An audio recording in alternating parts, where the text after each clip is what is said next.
The following is a conversation with Dileep George, a researcher at the intersection of neuroscience and artificial intelligence, co-founder of Vicarious with Scott Phoenix, and formerly co-founder of Numenta with Jeff Hawkins, who's been on this podcast, and Donna Dubinsky. From his early work on hierarchical temporal memory to recursive cortical networks to today, Dileep's always sought to engineer intelligence that is closely inspired by the human brain.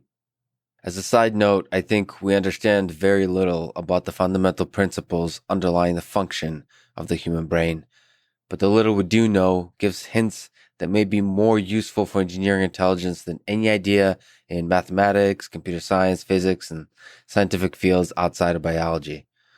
And so the brain is a kind of existence proof that says it's possible. Keep at it. I should also say that brain-inspired AI is often overhyped and used as fodder just as quantum computing for marketing speak. But I'm not afraid of exploring these sometimes overhyped areas, since where there's smoke, there's sometimes fire. Quick summary of the ads. 3 sponsors: Babbel, Raycon Earbuds, and Masterclass. Please consider supporting this podcast by clicking the special links in the description to get the discount. It really is the best way to support this podcast. If you enjoy this thing, subscribe on YouTube, review it with 5 stars on Apple Podcasts, support it on Patreon, or connect with me on Twitter at Lex Friedman. As usual, I'll do a few minutes of ads now, and never any ads in the middle that can break the flow of the conversation. This show is sponsored by Babbel, an app and website that gets you speaking in a new language within weeks. Go to Babbel.com and use code LEX to get 3 months free. They offer 14 languages, including Spanish, French, Italian, German, and yes, Russian. Daily lessons are 10 to 15 minutes, super easy, effective, designed by over 100 language experts. Let me read a few lines from the Russian poem Ночь, улица, фонарь, аптека by Alexander Blok that you'll start to understand if you sign up to Babbel. Ночь, улица, фонарь, аптека, бессмысленный и тусклый свет. Живи еще хоть четверть века, все будет так, исхода нет. Now, I say that you'll only start to understand this poem because Russian starts with a language and ends with the vodka. Now, the latter part is definitely not endorsed or provided by Babbel and will probably lose me the sponsorship, but once you graduate from Babbel, you can enroll in my advanced course of late-night Russian conversation over vodka. I have not yet developed an app for that. It's in progress. So get started by visiting Babbel.com and use code LEX to get 3 months free. This show is sponsored by Raycon Earbuds. Get them at buyraycon.com/Lex. They've become my main method of listening to podcasts, audiobooks, and music when I run, do push-ups and pull-ups, or just living life. In fact, I often listen to brown noise with them when I'm thinking deeply about something. It helps me focus. They're super comfortable, pair easily, great sound, great bass, 6 hours of playtime. I've been putting in a lot of miles to get ready for a potential ultramarathon and listening to audiobooks on World War II. The sound is rich and really comes in clear. So again, get them at buyraycon.com/Lex. This show is sponsored by Masterclass. Sign up at masterclass.com/Lex to get a discount and to support this podcast. When I first heard about Masterclass, I thought it was too good to be true. I still think it's too good to be true. For $180 a year, you get an all-access pass to watch courses from, to list some of my favorites: Chris Hadfield on space exploration, Neil deGrasse Tyson on scientific thinking and communication, Will Wright, creator of SimCity and Sims on game design. Every time I do this read, I really want to play a city builder game. Carlos Santana on guitar, Garry Kasparov on chess, Daniel Negreanu on poker, and many more. Chris Hadfield explaining how rockets work, and the experience of being launched into space alone is worth the money. By the way, you can watch it on basically any device. Once again, sign up at masterclass.com to get a discount and to support this podcast. And now, here's my conversation with Dileep George.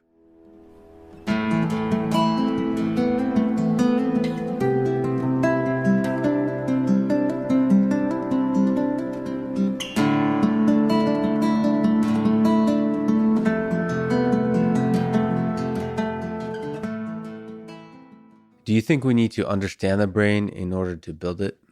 Yes, if you want to build the brain, we definitely need to understand how it works. So, Blue Brain or Henry Markram's project is trying to build the brain without understanding it, like just trying to put details of the brain from neuroscience experiments into a giant simulation by putting more and more neurons, more and more details. But that is not going to work because when it doesn't perform as what you expect it to do, then what do? You just keep adding more details. How do you debug it? So unless you understand, unless you have a theory about how the system is supposed to work, how the pieces are supposed to fit together, what they're going to contribute, you can't build it. At the functional level, understand. So can you actually linger on and describe the Blue Brain project? It's kind of a fascinating principle and idea to try to simulate the brain. We're talking about the human brain, right? Right. Human brains and rat brains or cat brains have lots in common. That the cortex, the neocortex structure is very similar. So initially they were trying to just simulate a cat brain and To understand the nature of evil. understand the nature of evil. Or as it happens in most of these simulations, you easily get one thing out, which is oscillations. If you simulate a large number of neurons, they oscillate, and you can adjust the parameters and say that oscillations match the rhythm that we see in the brain, etc. But I see. So so the idea is the simulation at the level of individual neurons? yeah, so the Blue Brain project, the original idea as proposed was you put very detailed biophysical neurons, biophysical models of neurons, and you interconnect them according to the statistics of connections that we have found from real neuroscience experiments, and then turn it on and see what happens. And these neural models are incredibly complicated in themselves, right? Because these neurons are modeled using this idea called Hodgkin-Huxley models, which are about how signals propagate in a cable, and there are active dendrites, all those phenomena, which those phenomena themselves we don't understand that well. And then we put in connectivity, which is part guesswork, part observed. And of course, if we do not have any theory about how it is supposed to work, we just have to take whatever comes out of it as okay. This is something interesting. But in your sense, like these models of the way signal travels along, or like with the axons and all the basic models, they're too crude. Oh, well, actually, they are pretty detailed and pretty sophisticated, and they do replicate the neural dynamics. If you take a single neuron and you try to turn on the different channels, the calcium channels and the different receptors, and see what the effect of turning on or off those channels are in the neuron's spike output, people have built pretty sophisticated models of that, and they are, I would say, in the regime of correct. Well, see, the correctness, that's interesting because you mentioned it at several levels. The correctness is measured by looking at some kind of aggregate statistics. It would be more the spiking dynamics of a single Spiking neuron. dynamics of a single neuron. Okay. Yeah, and yeah, these models, because they are going to the level of mechanism, right? So they are basically looking at okay, what is the effect of turning on an ion channel, and you can model that using electric circuits, and then so they are model. So it is not just a function fitting. It is people are looking at the mechanism underlying it and putting that in terms of electric circuit theory, signal propagation theory, and modeling that. And so those models are sophisticated, but getting a single neurons model 99% right does not still tell you how to, it would be the analog of getting a transistor model right and now trying to build a microprocessor. And if you just observe, if you did not understand how a microprocessor works, but you say, oh, I now can model one transistor well, and now I will just try to interconnect the transistors according to whatever I could, guess from the experiments and try to simulate it, then it is very unlikely that you will produce a functioning microprocessor. You want to, when you want to produce a functioning microprocessor, you want to understand Boolean logic. How do the gates work? All those things, and then understand how do those gates get implemented using transistors. Yeah, there's actually, I remember, this reminds me, there's a paper, maybe you're familiar with it, that I remember going through in a reading group that approaches a microprocessor from a perspective of a neuroscientist. I think it basically uses all the tools that we have of neuroscience to try to understand, like as if we just aliens showed up to study computers, and to see if those tools can be used to get any kind of sense of how the microprocessor works.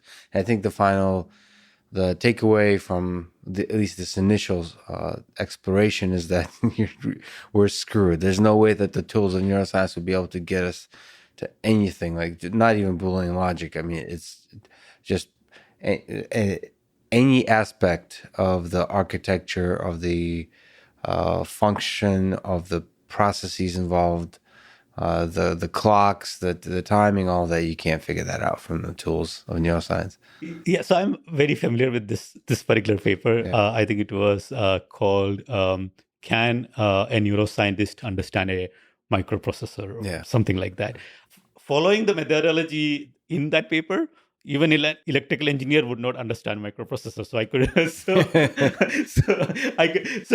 I don't think it is that bad in the sense of saying neuroscientists do find valuable things by observing the brain. They do find good insights, but those insights cannot be put together just as a simulation. You have to investigate what are the computational underpinnings of those findings. How do all of them fit together from an information processing perspective? Somebody has to painstakingly put those things together and build hypotheses. So I don't want to diss all of neuroscience as saying, oh, they are not finding anything. No, that paper almost went to that level of neuroscientists will never understand. That's not true. I think they do find lots of useful things, but it has to be put together in a computational framework. Yeah, I mean, but just the AI systems will be listening to this podcast 100 years from now, and they will probably there's some non-zero probability they'll find your words laughable. There's like, I remember humans thought they understood something about the brain. They were totally clueless. There's a sense about neuroscience that we may be in the very, very early days of understanding the brain. But I mean, that's one perspective. I mean, in your perspective, how far are we into understanding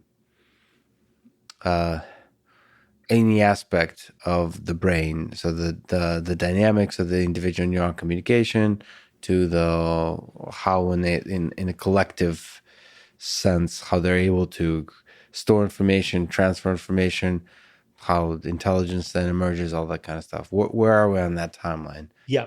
So, timelines are very, very hard to predict. And you can, of course, be wrong. And it can be wrong on either side. We know that when we look back, the first flight was in 1903. In 1900, there was a New York Times article on flying machines that do not fly, and humans might not fly for another 100 years. That was what that article stated, and but no, they flew 3 years after that. So it is, it's very hard to. Well, and on that point, one of the Wright brothers, I think 2 years before, said that, like he said, like some number, like 50 years, he has become convinced that it's impossible. Even during their experimentation. Yeah. I mean, that's attributed to that's like the entrepreneurial battle of like depression of going through just like thinking this is impossible. Right. But there's something, even the person that's in it is not able to see, estimate correctly. Exactly. But I can tell from the point of, objectively, what are the things that we know about the brain and how that can be used to build AI models, which can then go back and inform how the brain works. So my way of understanding the brain would be to basically say, look at the insights neuroscientists have found, understand that from a computational angle, information processing angle, build models using that, and then building that model which functions, which is a functional model, which is doing the task that we want the model to do. It is not just trying to model a phenomena in the brain. It is trying to do what the brain is trying to do on the whole functional level. And building that model will help you fill in the missing pieces that, biology just gives you the hints, and building the model fills in the rest of the pieces of the puzzle. And then you can go and connect that back to biology and say, okay, now it makes sense that this part of the brain is doing this, or this layer in the cortical circuit is doing this, and then continue this iteratively, because now that will inform new experiments in neuroscience. And of course, building the model and verifying that in the real world will also tell you more about, does the model actually work, and you can refine the model, find better ways of putting these neuroscience insights together. So I would say it is so neuroscientists alone, just from experimentation, will not be able to build a model of the brain, or a functional model of the brain. So there's lots of efforts, which are very impressive efforts, in collecting more and more connectivity data from the brain. How are the microcircuits of the brain connected with each other? Those are beautiful, by the way. Those are beautiful. And at the same time, those do not itself, by themselves, convey the story of how does it work. Yeah. And somebody has to understand, okay, why are they connected like that, and what are those things doing? And we do that by building models in AI using hints from neuroscience, and repeat the cycle. So what aspect of the brain are useful in this whole endeavor? Which, by the way, I should say, you're both a neuroscientist and an AI person. I guess the dream is to both understand the brain and to build AGI systems. So it's like an engineer's perspective of trying to understand the brain. So what aspects of the brain, functionally speaking, like you said, do you find interesting? Yeah, quite a lot of things. All right. So one is, if you look at the visual cortex, the visual cortex is a large part of the brain. I forgot the exact fraction, but it's a huge part of our brain area is occupied by just vision. So visual cortex is not just a feed forward cascade of neurons. There are a lot more feedback connections in the brain compared to the feed forward connections, and it is surprising to the level of detail neuroscientists have actually studied this. If you go into neuroscience literature and poke around and ask, have they studied what will be the effect of poking a neuron in level IT in level V1, and have they studied that? And you will say, yes, they have studied that. So every possible combination. I mean, it's not a random exploration at all. It's very hypothesis driven, right? They are very experimental neuroscientists are very, very systematic in how they probe the brain, because experiments are very costly to conduct. They take a lot of preparation. They need a lot of control. So they are very hypothesis driven in how they probe the brain. And often what I find is that when we have a question in AI about has anybody probed how lateral connections in the brain works, and when you go and read the literature, yes, people have probed it, and people have probed it very systematically, and they have hypotheses about how those lateral connections are supposedly contributing to visual processing, but of course they haven't built very, very functional detailed models of it. By the way, how do they, studies, sorry to interrupt, do they stimulate like a neuron in one particular area of the visual cortex and then see how the signal travels, kind of thing? very, very fascinating experiments. Right? So I can give you one example I was impressed with. This is so before going to that, let me give you a overview of how the layers in the cortex are organized. Sure. Right. Visual cortex is organized into roughly 4 hierarchical levels. Okay, so V1, V2, V4, IT, and in V1, What happened to V3? Well, yeah, there's another pathway. Okay, so this. I'm talking about just the object recognition pathway. All right, cool. Okay, and then in V1 itself, there is a very detailed microcircuit in V1 itself. There is organization within a level itself. The cortical sheet is organized into multiple layers, and there are columnar structure.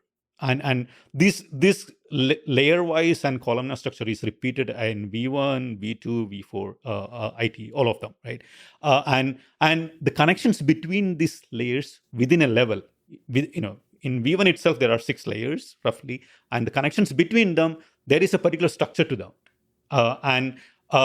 Now, so one example of an experiment people did is when you present a stimulus, which is, let's say, requires separating the foreground from the background of an object. So it's a textured triangle on a textured background.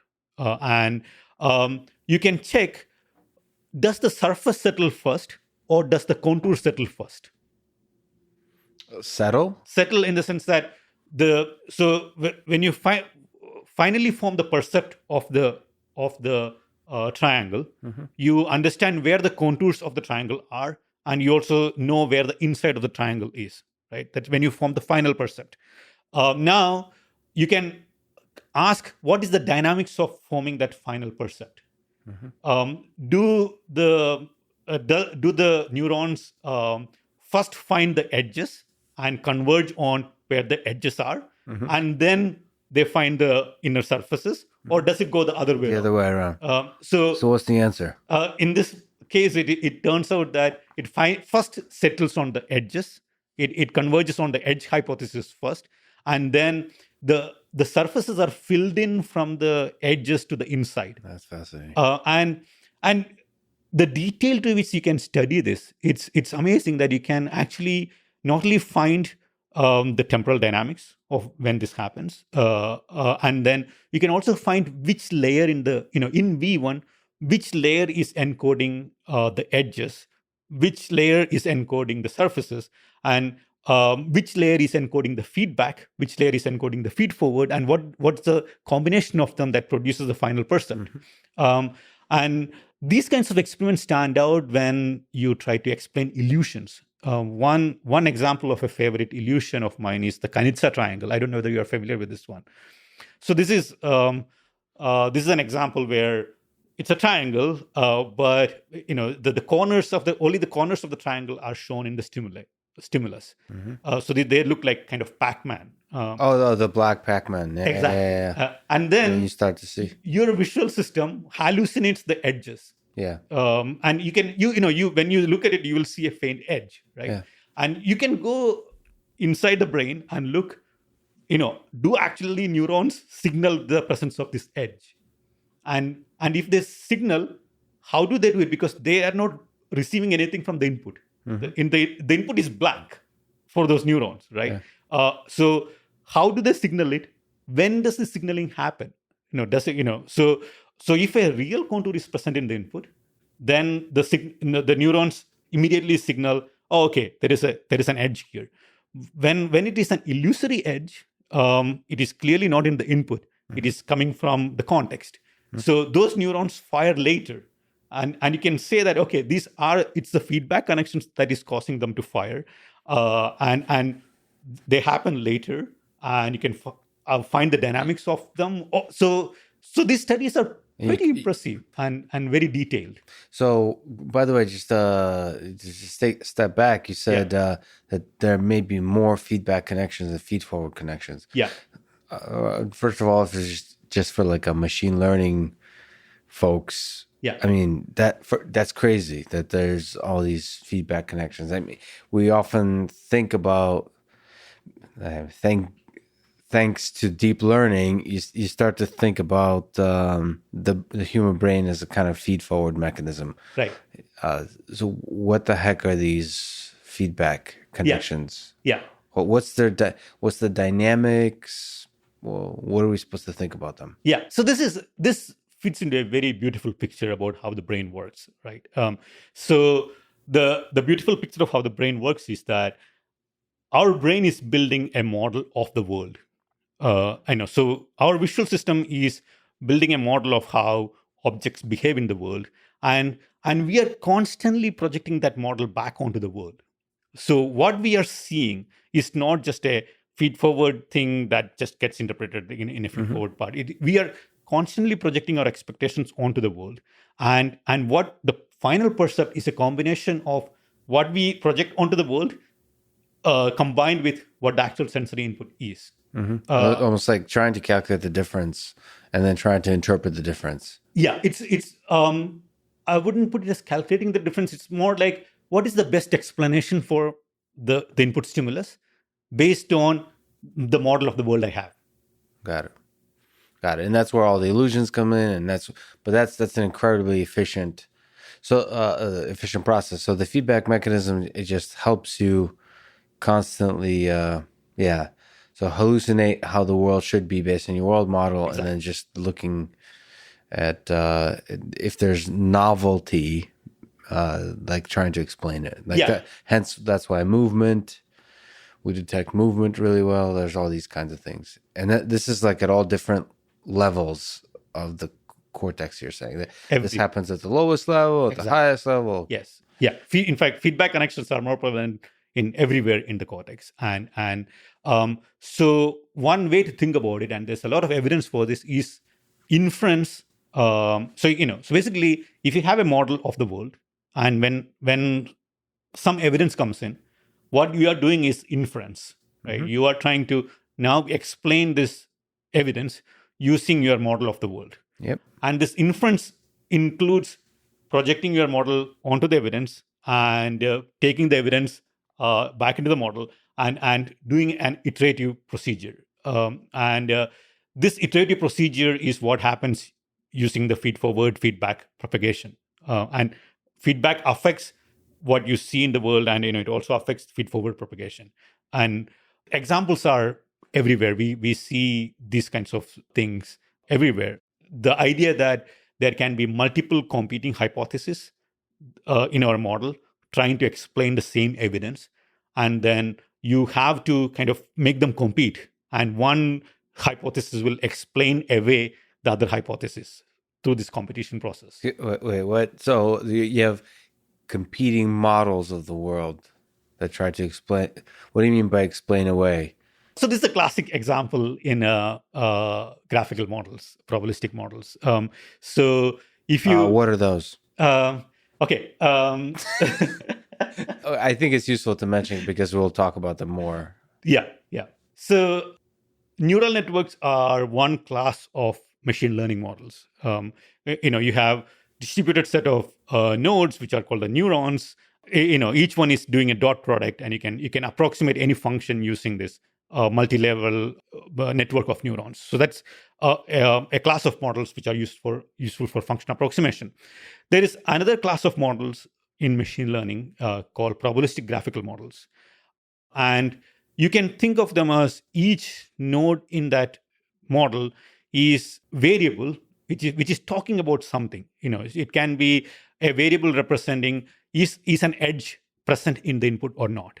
And at the top of the network, a node can be representing is there an object present in the world or not. And then so it is another way of encoding knowledge.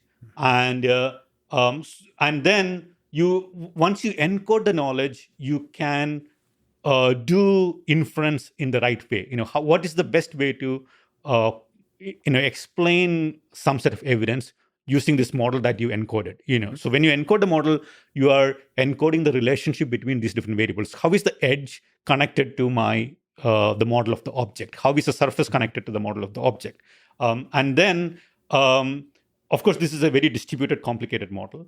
And inference is how do you explain a piece of evidence when a set of stimulus comes in. If somebody tells me there is a 50% probability that there is an edge here in this part of the model, how does that affect my belief on whether I should think that there should be is a square present in the image? Mm-hmm. So this is the process of inference. So one example of inference is having this explaining away effect between multiple causes. So graphical models can be used to represent causality in the world. So let's say your alarm at home can be triggered by a burglar getting into your house, or it can be triggered by an earthquake. Both can be causes of the alarm going off. So now you're in your office. You heard burglar alarm going off. You are heading home, thinking that there's a burglar. Got it. Mm-hmm. But while driving home, if you hear on the radio that there was an earthquake in the vicinity, now your strength of evidence for a burglar getting into their house is diminished. Mm-hmm. Because now that piece of evidence is explained by the earthquake being present. So if you think about these two causes explaining a lower level variable, which is alarm, now what we are saying is that increasing the evidence for some cause, there is evidence coming in from below for alarm being present, and initially it was flowing to a burglar being present, but now since there is side evidence for this other cause, it explains away this evidence, and evidence will now flow to the other cause. This is two competing causal things trying to explain the same evidence. And the brain has a similar kind of mechanism for doing so. Yes. That's kind of interesting. And how's that all encoded in the brain? Like, where's the storage of information? Are we talking just maybe to get it a little bit more specific? Is it in the hardware of the actual connections? Is it in chemical communication? Is it electrical communication? Do we know? So this is a paper that we are bringing out soon. Which one is this? This is the cortical microcircuits paper that I sent you a draft of. Of course, this is a lot of it is still hypothesis. One hypothesis is that you can think of a cortical column as encoding a concept. A concept, think of it as an example of a concept is an edge present or not, or is an object present or not. Okay, so you can think of it as a binary variable, a binary random variable, the presence of an edge or not, or the presence of an object or not. So each cortical column can be thought of as representing that one concept, one variable, and then the connections between these cortical columns are basically encoding the relationship between these random variables. Mm-hmm. And then there are connections within the cortical column. Each cortical column is implemented using multiple layers of neurons with very, very, very rich structure there. There are thousands of neurons in a cortical column. But that structure is similar across the different cortical columns. Correct. Yeah. Correct. And also these cortical columns connect to a substructure called thalamus. So all cortical columns pass through this substructure. So our hypothesis is that the connections between the cortical columns implement this. That's where the knowledge is stored about how these different concepts connect to each other, and then the neurons inside this cortical column and in the thalamus in combination implement this actual computations needed for inference, which includes explaining away and competing between the different hypotheses. And it is all very... So what is amazing is that neuroscientists have actually done experiments to the tune of showing these things. They might not be putting it in the overall inference framework, but they will show things like, if I poke this higher level neuron, it will inhibit through this complicated loop through the thalamus, it will inhibit this other column. Mm-hmm.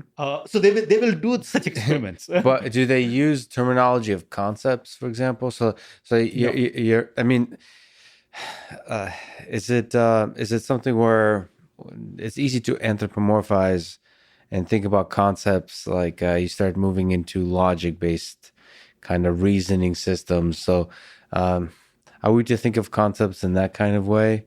or is it a lot messier, a lot more gray area? Even more gray, even more messy than the artificial neural network kinds of abstractions. It's easiest way to think of it as a variable, right? It's a binary variable, which is showing the presence or absence of something. But I guess what I'm asking is that something that we're supposed to think of something that's human interpretable of that something? It doesn't need to be. It doesn't need to be human interpretable. There's no need for it to be human interpretable. But it's almost like you will be able to find some interpretation of it because it is connected to the other things that you know about. And the point is it's useful somehow. Yeah. It's useful as an entity in the graph that in connecting to the other entities that are, let's call them concepts. Right. Okay, so by the way, are these the cortical microcircuits? Correct. These are the cortical microcircuits. That's what neuroscientists use to talk about the circuits in within a level of the cortex. So you can think of, let's think of in neural network, artificial neural network terms. People talk about the architecture of the, so how many layers they build, what is the fan in, fan out, etc. That is the macro architecture. And then within a layer of the neural network, you can, the cortical neural network is much more structured within a level. There's a lot more intricate structure there. But even within an artificial neural network, you can think of in feature detection plus pooling as one level. And so that is kind of a microcircuit. It's much more complex in the real brain.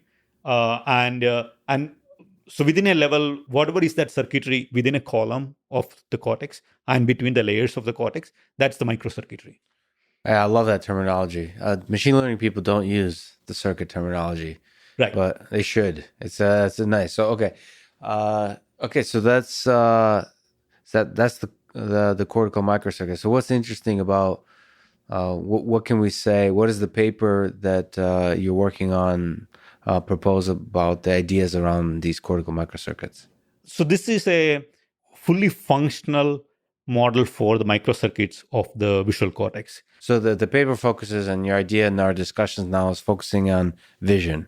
Yeah. The visual cortex. Okay. Yeah. So this is a model. This is a full model. This is how vision works. This is a hypothesis. Model of, hypothesis. Okay, so let me step back a bit. So we looked at neuroscience for insights on how to build a vision model, right? And we synthesized all those insights into a computational model. This is called the Recursive Cortical Network model that we used for breaking CAPTCHAs, and we are using the same model for robotic picking and tracking of objects. And that again is a vision system. That's a vision system. Computer vision system. That's a computer vision system. Takes in images and outputs what? On one side, it outputs the class of the image and also segments the image. And you can also ask it further queries. Where is the edge of the object? Where is the interior of the object? So it's a model that you build to answer multiple questions. So you're not trying to build a model for just classification or just segmentation, etc.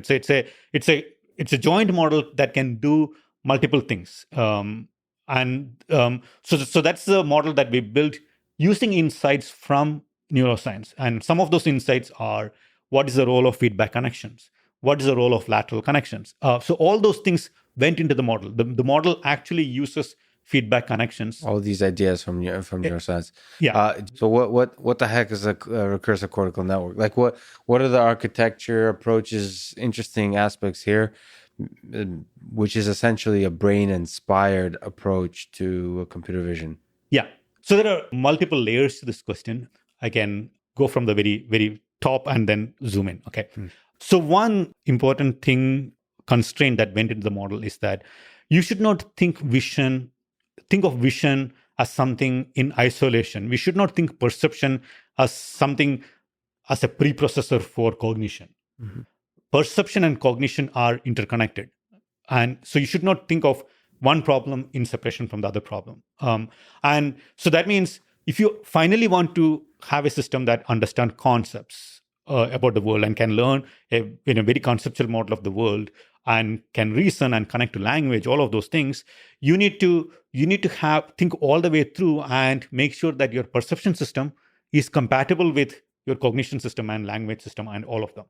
And one aspect of that is top-down controllability. What does that mean? So that in means, this context? So think of, you can close your eyes and think about the details of one object, right? I can zoom in further and further. I can, so think of the bottle in front of me, right? And now you can think about, okay, what the cap of that bottle looks. We can think about what's the texture on that bottle of the cap. You can think about, what will happen if something hits that. So you can manipulate your visual knowledge in cognition-driven ways. Yes. And so this top-down controllability and being able to simulate scenarios in the world. So you're not just a passive player in this perception game. You can control it. You have imagination. Correct. So basically having a generative network, which is a model, and it is not just some arbitrary generative network. It has to be built in a way that it is controllable top down. Mm-hmm. It is not just trying to generate a whole picture at once. It's not trying to generate photorealistic things of the world. You don't have good photorealistic models of the world. Human brains do not have. If I, for example, ask you the question, what is the color of the letter E in the Google logo? You have no idea. No idea. Although you have seen it millions of times, or not millions of times, hundreds of times. So it's not, our model is not photorealistic, but it has other properties that we can manipulate it and you can think about filling in a different color in that logo. You can think about expanding the letter E. Yeah. You can see so you can imagine the consequence of actions that you have never performed. So these are the kind of characteristics the generative model need to have. So this is one constraint that went into our model. So this is, when you read just the perception side of the paper, it is not obvious that this was a constraint that went into the model, this top-down controllability of the generative model. So what does top-down controllability in a model look like? It's a really interesting concept, fascinating concept. Yeah. What is that? Is that the recursiveness gives you that, or how do you do it? Quite a few things. It's like what does the model factorize? What is the model representing as different pieces in the puzzle?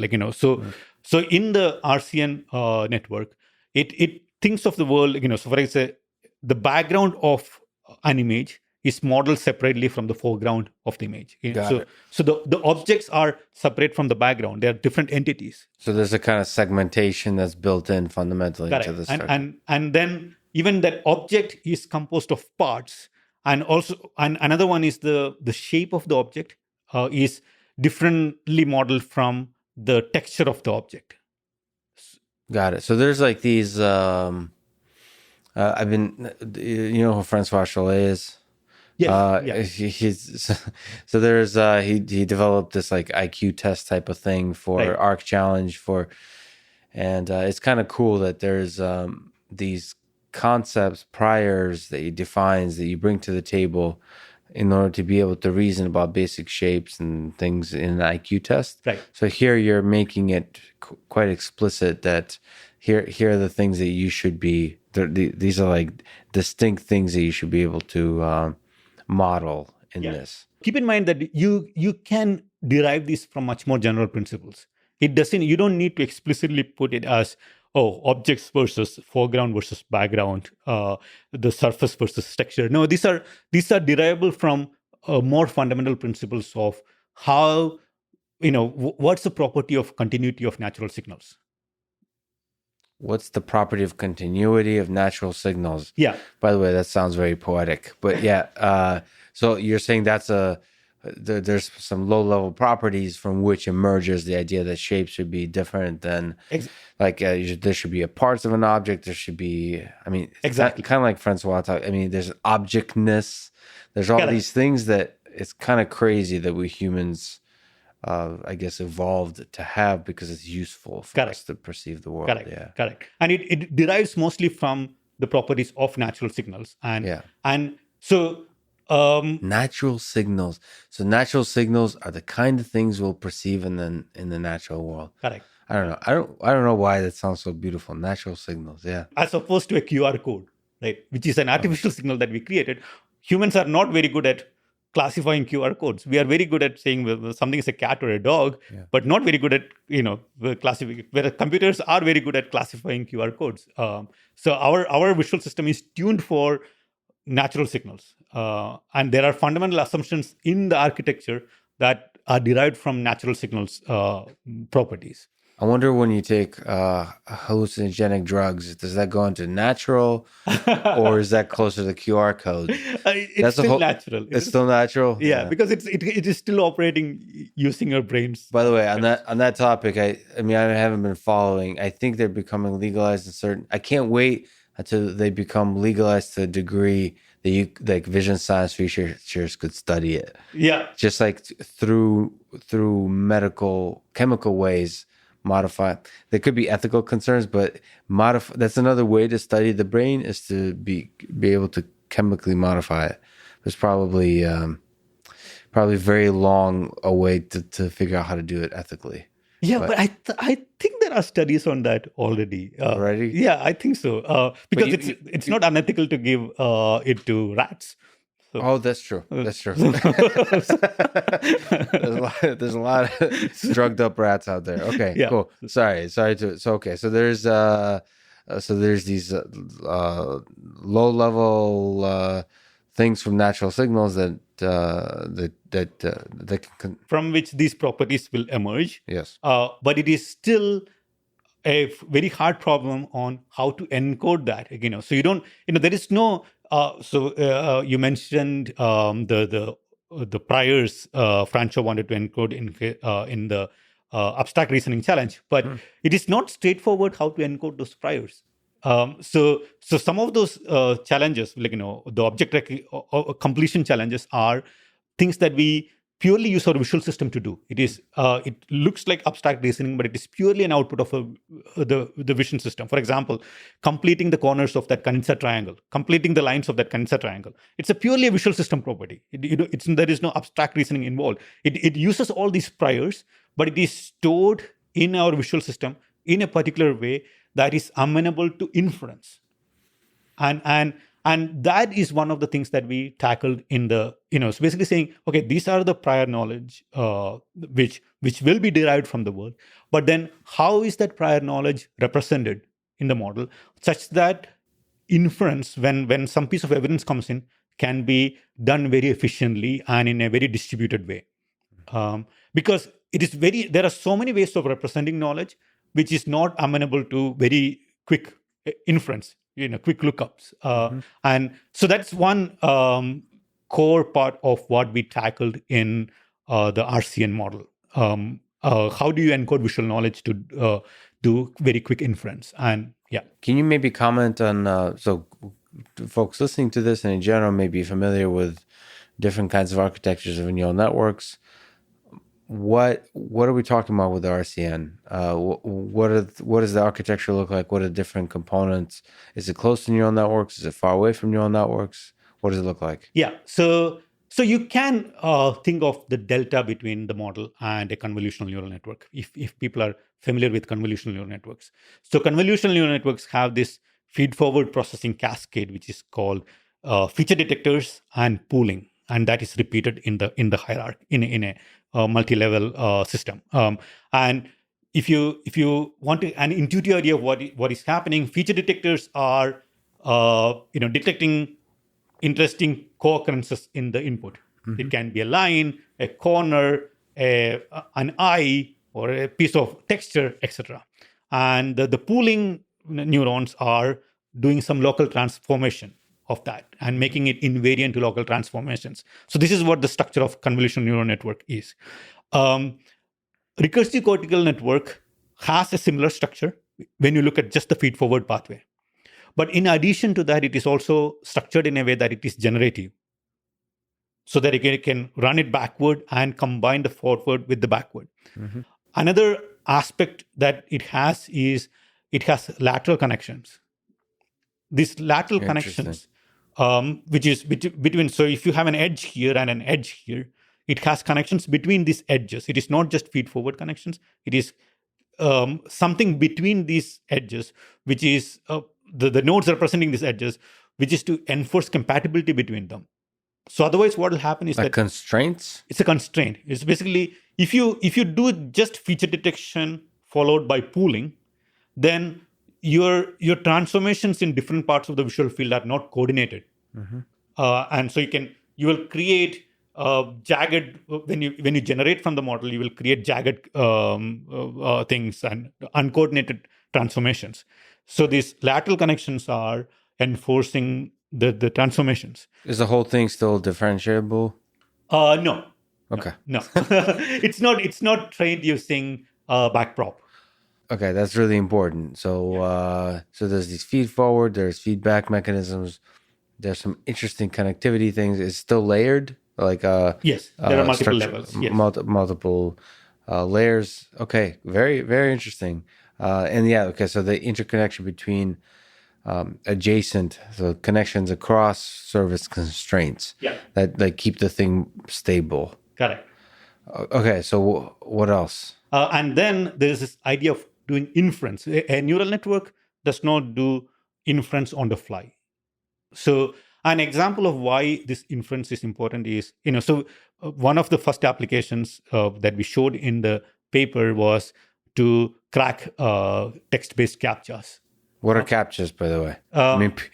Yeah. By the way, one of the most awesome, the people don't use this term anymore. It's human computation, I think. I love this term. The guy who created CAPTCHAs, I think, came up with this term. Yeah. I love it. Anyway. Yeah. What are CAPTCHAs? So CAPTCHAs are those strings that you fill in if you're opening a new account in Google. They show you a picture. Usually it used to be a set of garbled letters that you have to kind of figure out what is that string of characters and type in. And the reason CAPTCHAs exist is because Google or Twitter do not want automatic creation of accounts. You can use a computer to create millions of accounts and use that for nefarious purposes. So you want to make sure that, to the extent possible, the interaction that their system is having is with a human. So it's called a human interaction proof. A CAPTCHA is a human interaction proof. Yeah. So this is a CAPTCHAs are by design things that are easy for humans to solve, but hard for computers. Hard for robots. Yeah. And text-based CAPTCHAs was the one which is prevalent until around 2014, because at that time, text-based CAPTCHAs were hard for computers to crack. Even now, they are actually, in the sense of an arbitrary text-based CAPTCHA will be unsolvable even now. But with the techniques that we have developed, it can be, you can quickly develop a mechanism that solves the CAPTCHA. Well, they've probably gotten a lot harder too. The people they've been getting clever and clever at generating these text CAPTCHAs. Correct. Right. So so that was one of the things you've tested it on, is these kinds of CAPTCHAs in 2014, 15, that kind of stuff. Right. So what? I mean, why? By the way, why CAPTCHAs? Why? Yeah.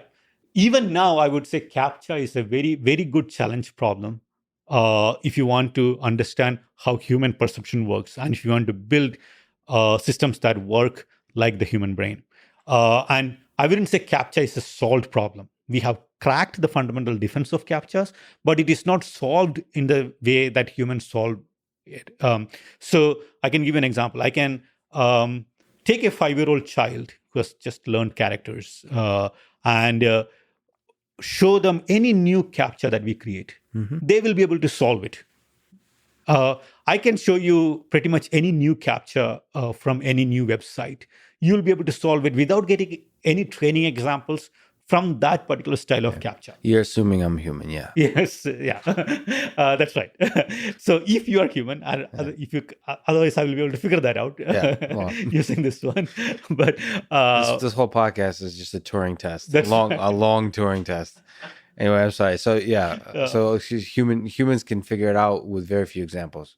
or no training examples, No like training. no training examples from that particular style of CAPTCHA. Yeah. And so you can, so even now this is unreachable for the current deep learning system. So basically, there is no, I don't think a system exists where you can basically say, train on whatever you want, and then now say, hey, I will show you a new CAPTCHA, which I did not show you in the training setup. Will the system be able to solve it? It still doesn't exist. So that is the magic of human perception. Yeah. And Doug Hofstadter put this very beautifully in one of his talks. The central problem in AI is, what is the letter A? Mm-hmm. If you can build a system that reliably can detect all the variations of the letter A, you don't even need to go to the B and the C. Yeah. Yeah, you don't even need to go to the B and the C or the strings of characters. And so that is the spirit at which, with which we tackle that problem. What does it mean by that? I mean, is it like without training examples, try to figure out the fundamental elements that make up the letter A in all of its forms? In all of its forms, A can be made with two humans standing, leaning against each other, holding the hands. Yeah. And it can be made of leaves. It can be... Yeah, you might have to understand everything about this world in order to understand the letter A. Exactly, Yeah. exactly. So it's common sense reasoning, essentially. Yeah. Right. So to really solve, to say that we have solved CAPTCHA, you have to solve the whole problem.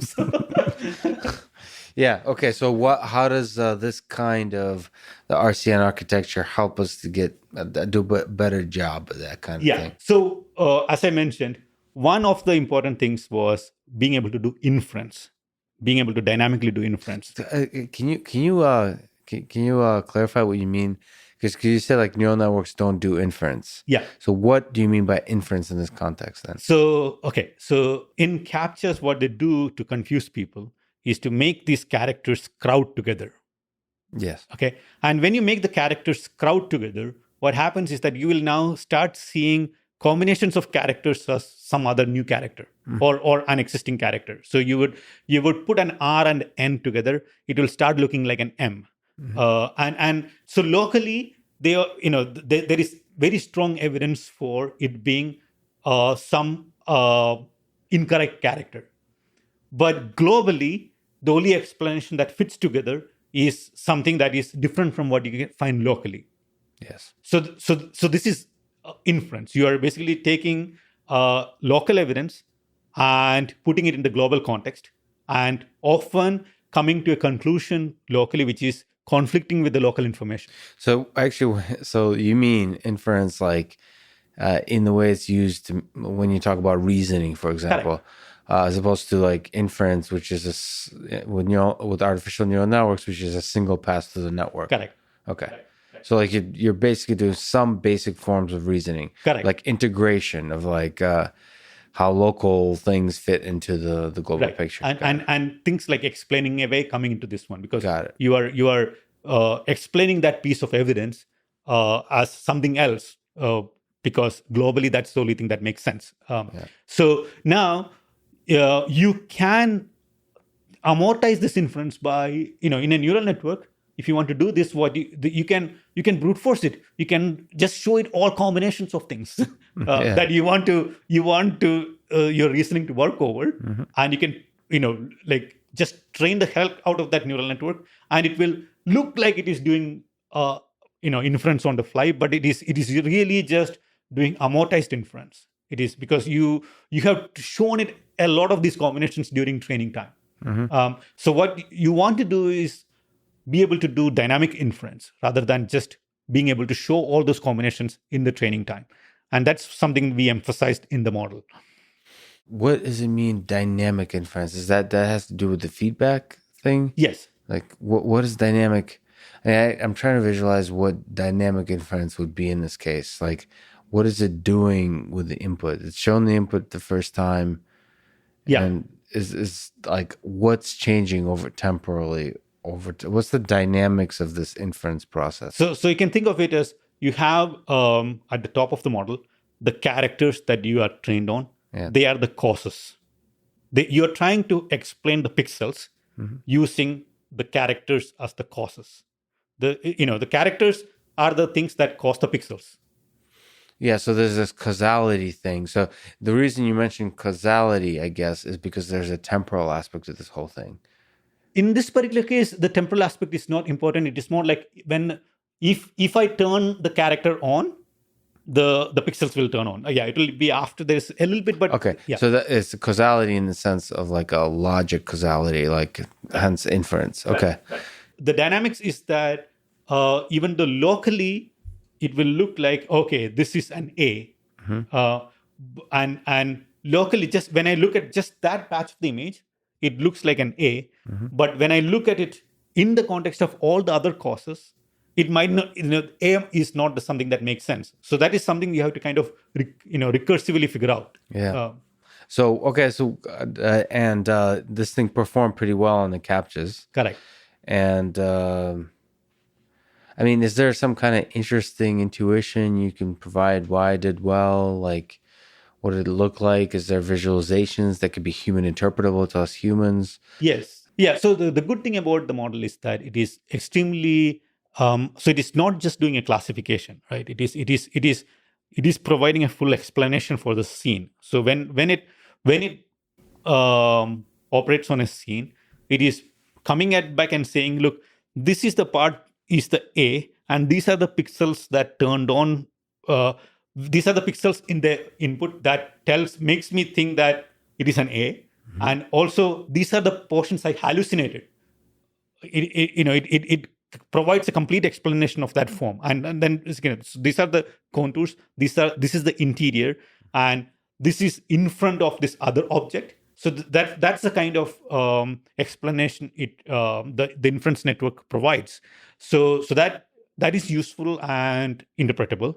Then the kind of errors it makes are also, I don't want to read too much into it, but the kind of errors the network makes are very similar to the kinds of errors humans would make in a similar situation. So there's something about the structure that feels reminiscent of the way humans' visual system works. Well, how hard-coded is this to the CAPTCHA problem, this idea? Not really hard-coded, because it's the assumptions, as I mentioned, are general, right? It is more, and those themselves can be applied in many situations which are natural signals. So it's the foreground versus background factorization, and the factorization of the surfaces versus the contours. So these are all generally applicable assumptions in all vision. Yeah. So why CAPTCHA? Why attack the CAPTCHA problem, which is quite unique in the computer vision context, versus like the traditional benchmarks of ImageNet and all those kinds of image classification or even segmentation tests and all that kind of stuff? Do you feel like that's? What's your thinking about those kinds of benchmarks in this context? Those benchmarks are useful for deep learning kind of algorithms where so the settings that deep learning works in are, here is my huge training set and here is my test set. So the training set is almost 100x, 1000x bigger than the test set in many cases. What we wanted to do was invert that. The training set is way smaller than the test set. Yes.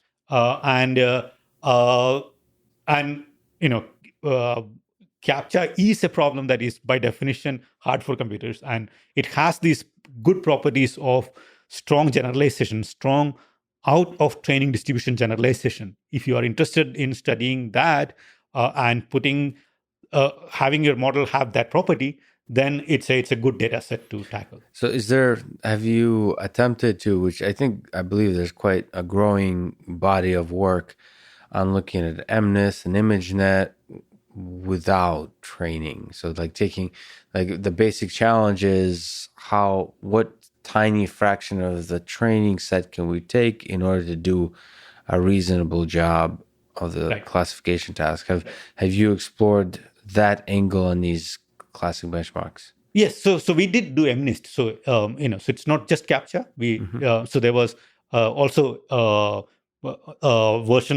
multiple versions of MNIST, including the standard version, where we inverted the problem, which is basically saying rather than train on 60,000 training data, how quickly can you get to high level accuracy with very little training data? Is there some performance that you remember, like how well did it do? How many examples did it need? Yeah, I remember that it was, on the order of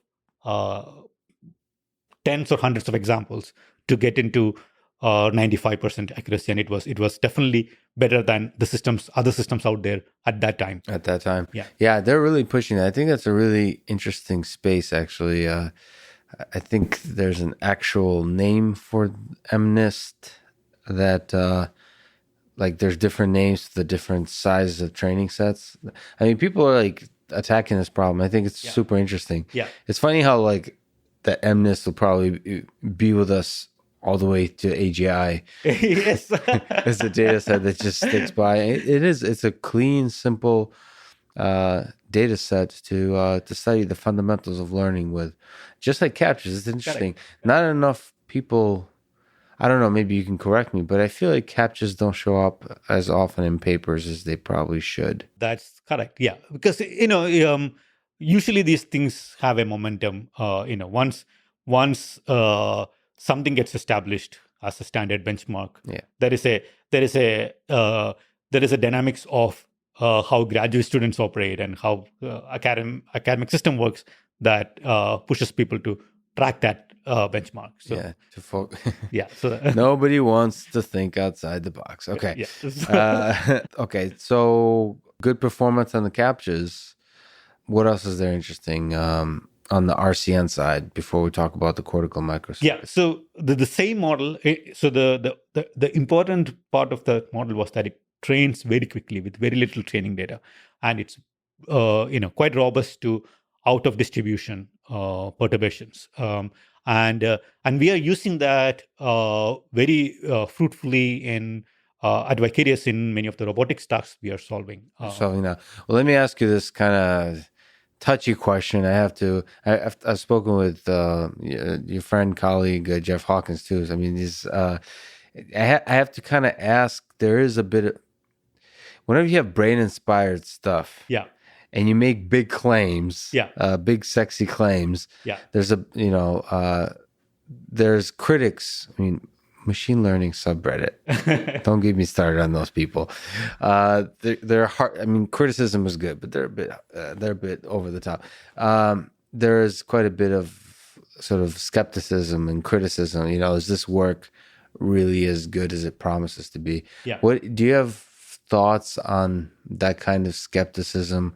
Do you have comments on the kind of criticism I might have received about, is this approach legit? Is this a promising approach? Yeah. Or at least as promising as it seems to be, advertised as? Yeah, I can comment on it. So, our RCN paper is published in Science, which I would argue is a very high quality journal, very hard to publish in, and usually it is indicative of the quality of the work. And I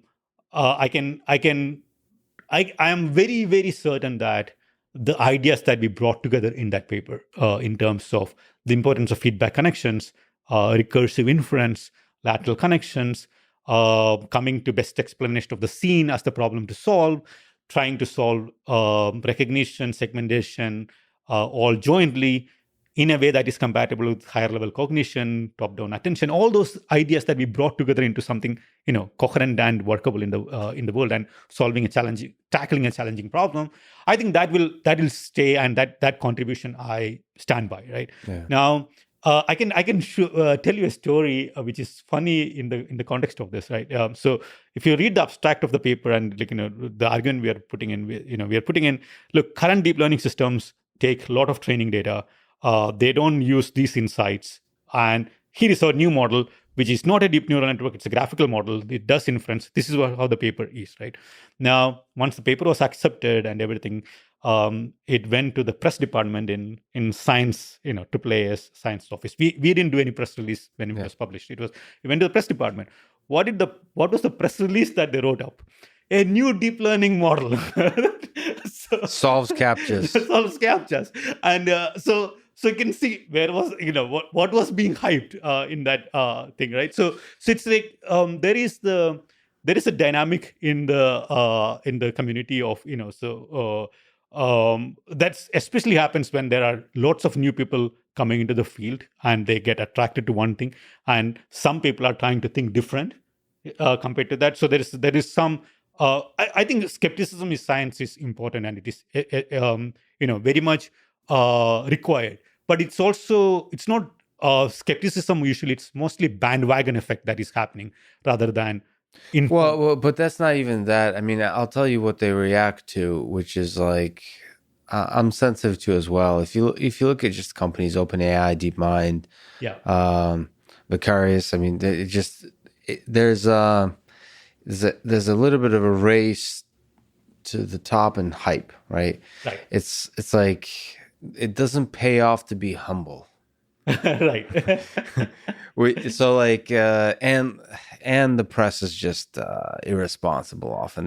They just, I mean, don't get me started on the state of journalism today. Like, it seems like the people who write articles about these things, they literally have not even spent an hour on the Wikipedia article about what is neural networks. Like, they haven't like invested just even the language, the laziness. It's like robots beat humans.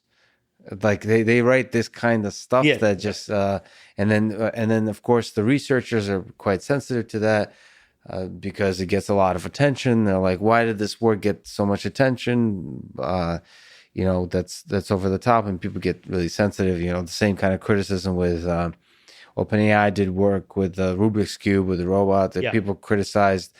Same with GPT-2 and 3, they criticize. Same thing with Deep Minds with AlphaZero. I mean, I'm sensitive to it. But of course, with your work, you mentioned deep learning, but there's something super sexy to the public about brain inspired. I mean, that immediately grabs people's imagination. Not even like neural networks, but like really brain inspired. Like, brain-like neural networks. Right. That seems really compelling to people, and to me as well, to the world as a narrative. And so people hook onto that, and sometimes the skepticism engine turns on in the research community, and they're skeptical. But I think, putting aside the ideas of the actual performance on CAPTCHAs or performance on any data set, I mean, to me, all these data sets are useless anyway. It's nice to have them, but in the grand scheme of things, they're silly toy examples. The point is there intuition about the ideas, just like you mentioned, bringing the ideas together in a unique way? Is there something there? Is there some value there? And is it going to stand the test of time? Yes. And that's the hope. That's the hope. My confidence there is very high. I don't treat brain inspired as a marketing term. Mm-hmm. I am looking into the details of biology and puzzling over those things, and I am grappling with those things. And so it is not a marketing term at all. You can use it as a marketing term, and people often use it, and you can get combined with them. And when people don't understand how we are approaching the problem, it is easy to be misunderstood and think of it as purely marketing. But that's not the way we are. So you really, I mean, as a scientist, you believe that if we kind of just stick to really understanding the brain, that's the right, like you should constantly meditate on how does the brain do this? Because that's going to be really helpful for engineering intelligent systems. Yes, you need to. So I think it's one input, and it is helpful, but you should know when to deviate from it too. So an example is convolutional neural networks, right? Yeah. Convolution is not an operation brain implements. The visual cortex is not convolutional.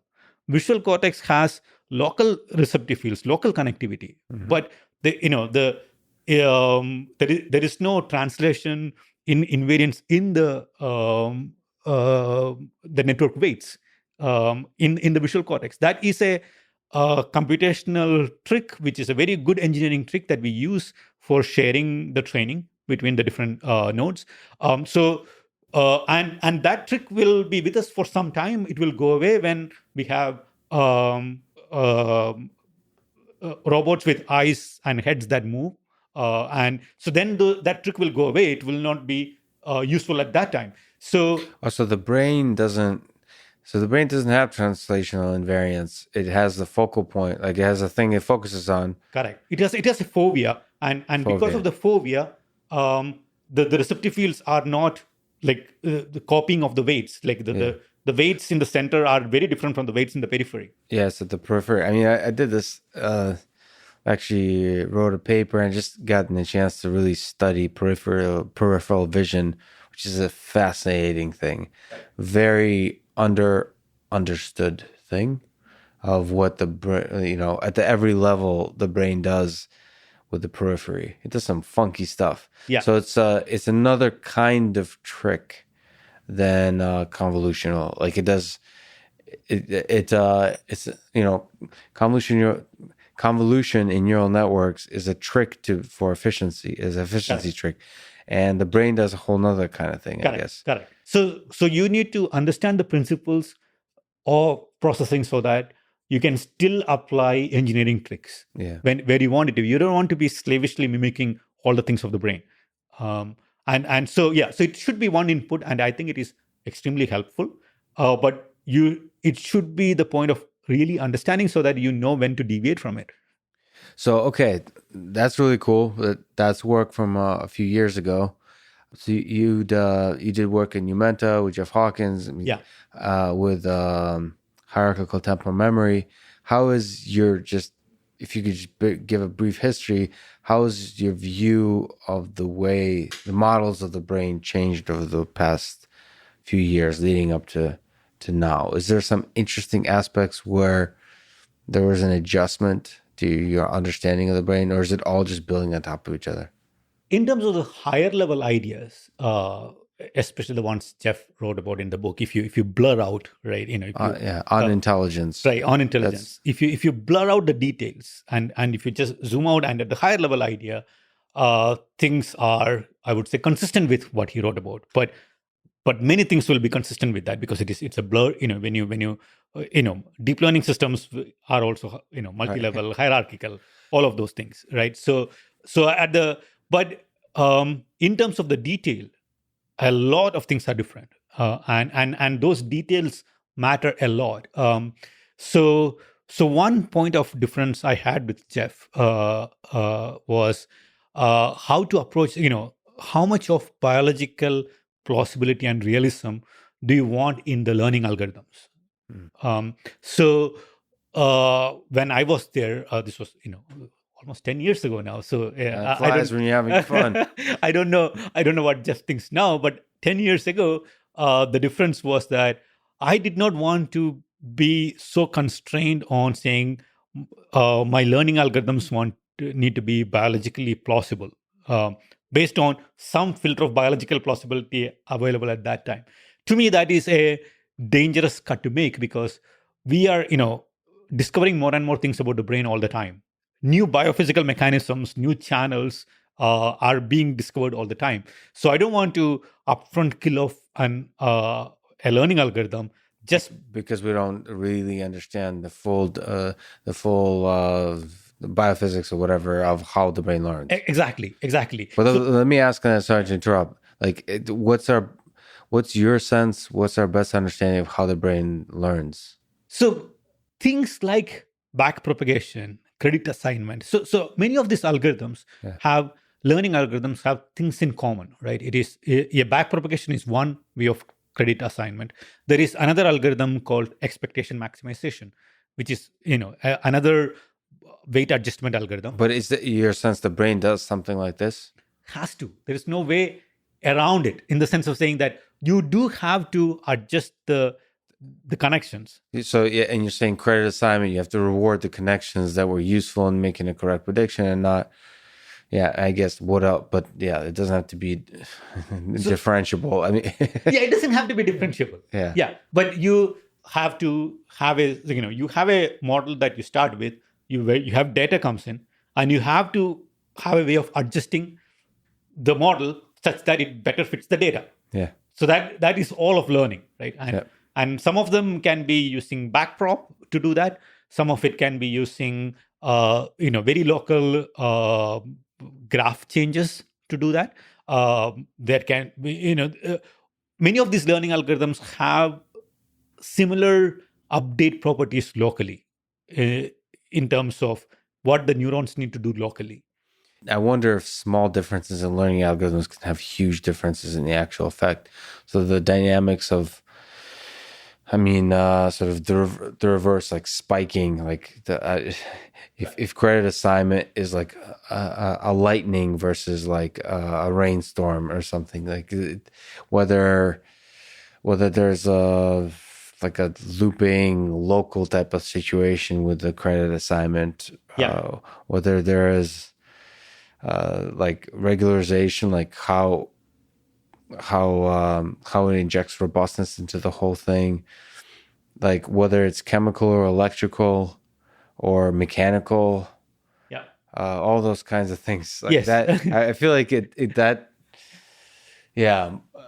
I feel like those differences could be essential, right? It could be. It's just that you don't know enough on the learning side, you don't know enough to say that is definitely not the way the brain does it. Got it. So you don't want to be stuck to it. Right. So so you've been open-minded on that side of things. Correct. On the inference side, on the recognition side, I am much more amenable to being constrained because it's much easier to do experiments because, it's like, okay, here's the stimulus, how many steps did it get to take the answer? Right. I can trace it back. I can understand the speed of that computation, etc. Much more readily on the inference side. Got it. And then you can't do good experiments on the learning side. Correct. So let's go right into the cortical microcircuits right back. So what are these ideas beyond recursive cortical network that you're looking at now? So we have made a pass through multiple of the steps that as I mentioned earlier, we were looking at perception from the angle of cognition, right? It was not just perception for perception's sake. How do you connect it to cognition? How do you learn concepts? And how do you learn abstract reasoning? Similar to some of the things Francois talked about, right? So we have taken one pass through it, basically saying, what is the basic cognitive architecture that you need to have, which has a perceptual system, which has a system that learns dynamics of the world, and then has something like a routine program learning system on top of it to learn concepts. So we have built the version 0.1 of that system. This was another science robotics paper. It's the title of that paper was something like cognitive programs. How do you build cognitive programs? And the application there was on manipulation, robotic manipulation. It was. So think of it like this. Suppose you wanted to tell a new person that you met. You don't know the language or that person uses. You want to communicate to that person to achieve some task, right? So I want to say, hey, you need to pick up all the red cups from the kitchen counter and put it here, right? How do you communicate that, right? You can show pictures. You can basically say, look, this is the starting state. The things are here. This is the ending state. And what does the person need to understand from that? The person need to understand what conceptually happened in those pictures from the input to the output, right? So we are looking at pre-verbal conceptual understanding without language. How do you have a set of concepts that you can manipulate in your head, and from a set of images of input and output, can you infer what is happening in those images? Got it. With concepts that are pre-language. Okay. So what does it mean for a concept to be pre-language? Like, yeah. Well, why is language so important here? So I want to make a distinction between concepts that are just learned from text by just feeding brute force text. You can start extracting things like, okay, cow is likely to be on grass. So those kinds of things you can extract purely from text.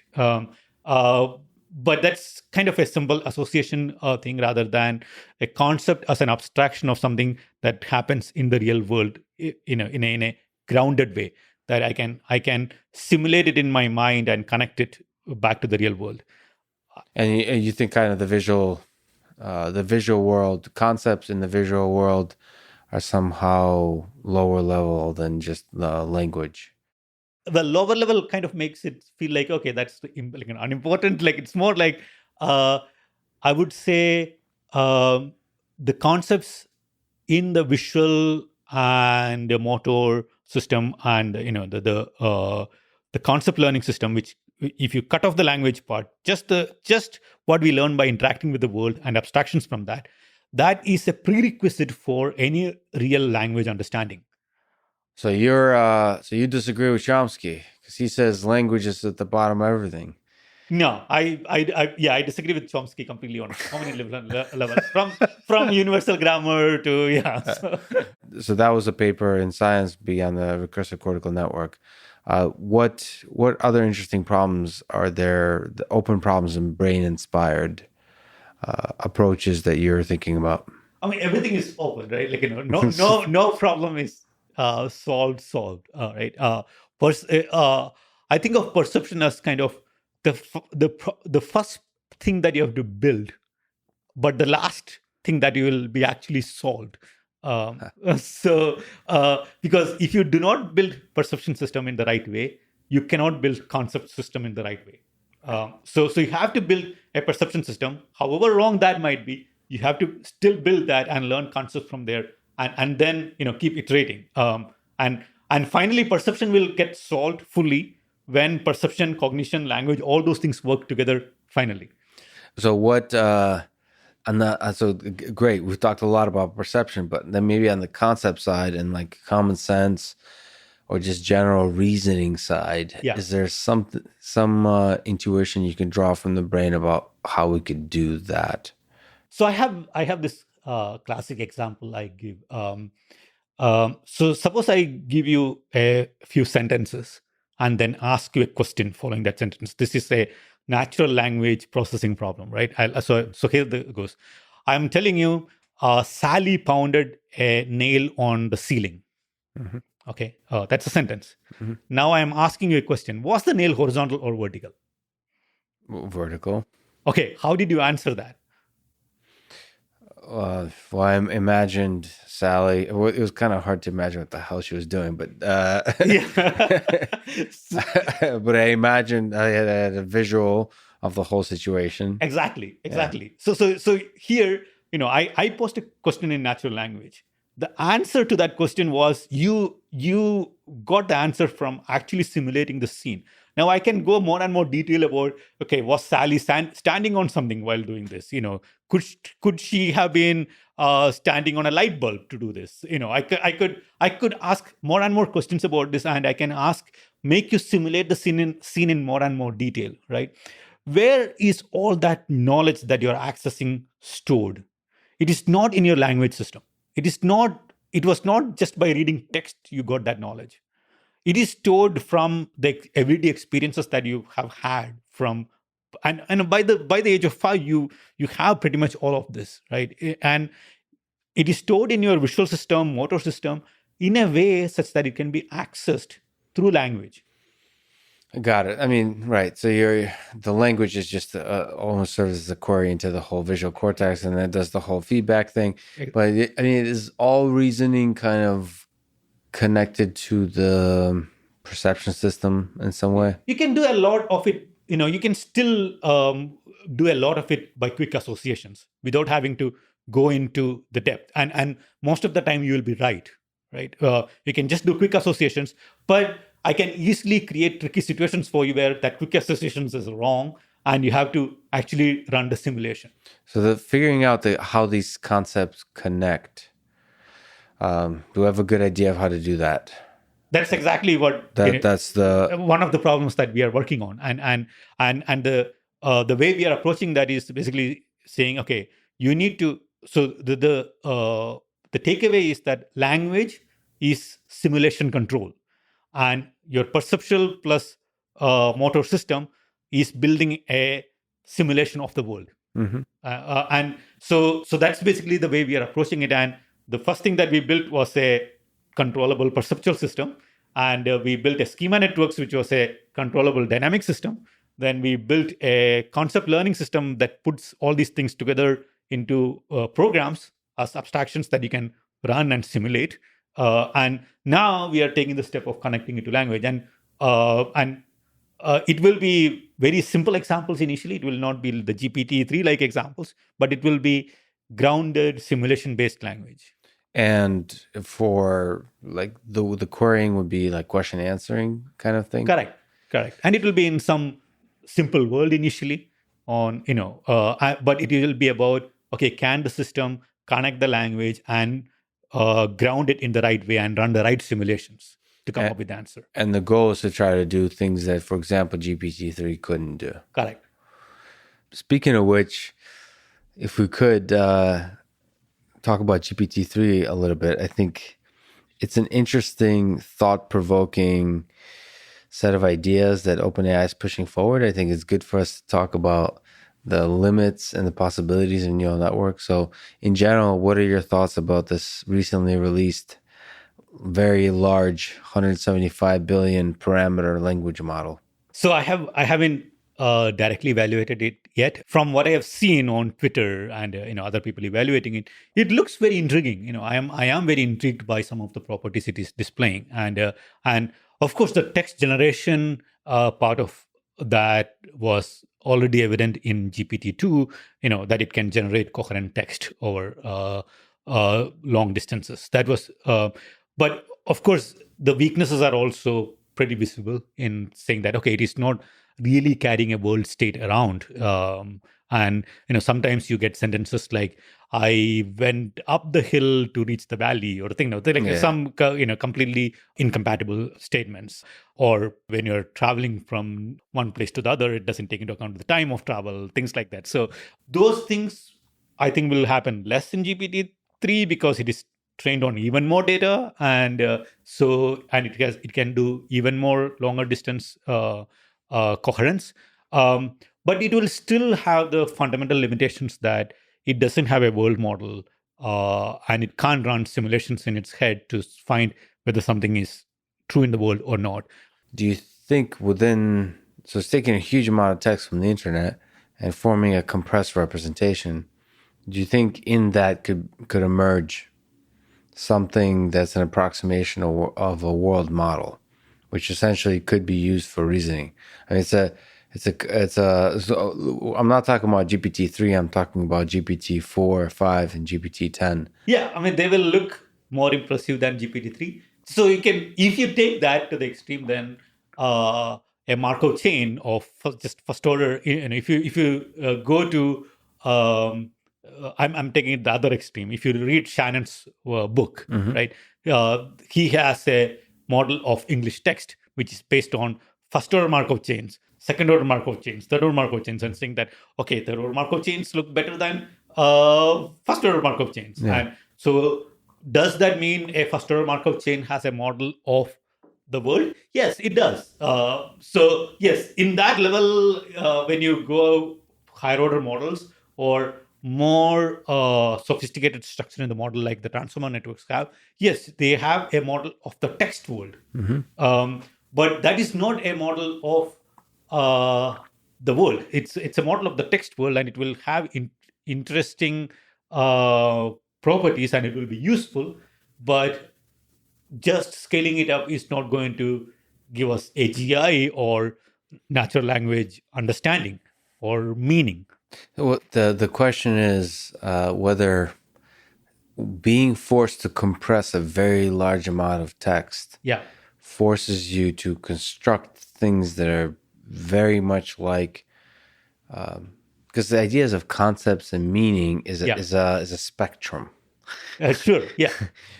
So in order to form that kind of compression, maybe it will be forced to figure out abstractions which look awfully a lot like the kind of things that we think about as concepts, as world models, as common sense. Is that possible? No, I don't think it is possible because the information is not there. Well, the information is there behind the text, right? No, because unless somebody has written down all the details about how everything works in the world to the absurd amounts, like, okay, it is easier to walk forward than backward, that you have to open the door to go out of the thing, doctors wear underwear, unless all these things somebody has written down somewhere, or somehow the program found it to be useful for compression from some other text, the information is not there. So that's an argument that like text is a lot lower fidelity than the experience of our physical world. Correct. Yeah. So pictures worth 1,000 words, like that kind of thing. Yeah. Well, in this case, pictures aren't really. So the richest aspect of the physical world isn't even just pictures. It's the interactivity with the world. Exactly. Yeah. It's being able to interact. It's almost like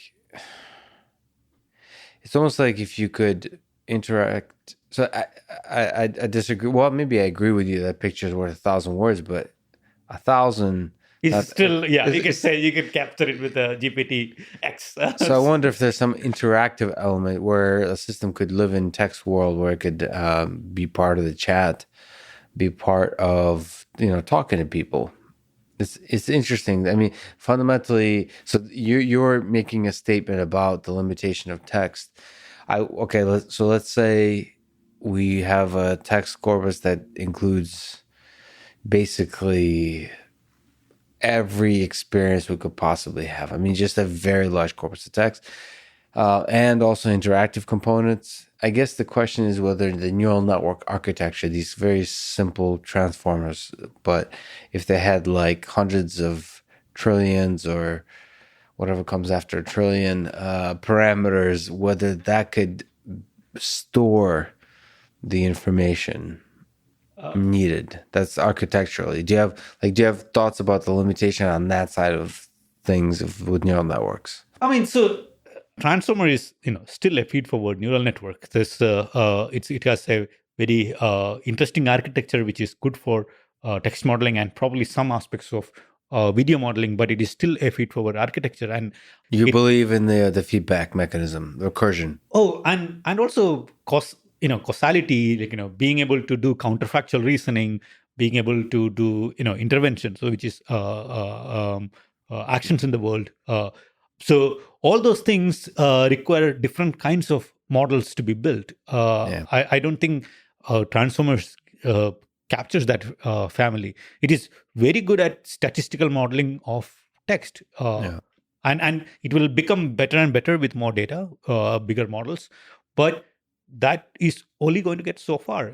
Finally, when so I had this joke on Twitter saying that, hey, this is a model that has read all of quantum mechanics and theory of relativity, and we are asking it to do text completion, or we are asking it to solve simple puzzles. That when you have AGI, if you that's not what you ask a system to do. If it has we'll ask the system to do experiments. What should and come up with hypothesis and revise the hypothesis based on evidence from experiments. All those things, right? Mm-hmm. Those are the things that we want the system to do when we have AGI, not solve simple puzzles. So, like impressive demo, somebody generating a red button in HTML, right?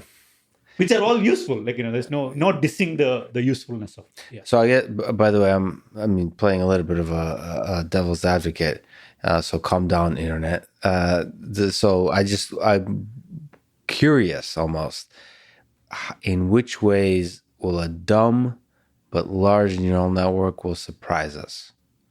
Yeah. So it's kind of I completely agree with your intuition. It's just that I don't want to dogmatically 100% put all the chips there. Right.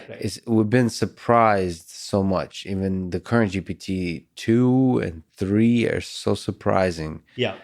Uh, the self-play mechanisms of Alpha Zero are really surprising, and the fact that reinforcement learning works at all to me is really surprising. The fact that neural networks work at all is quite surprising, given how nonlinear the space is.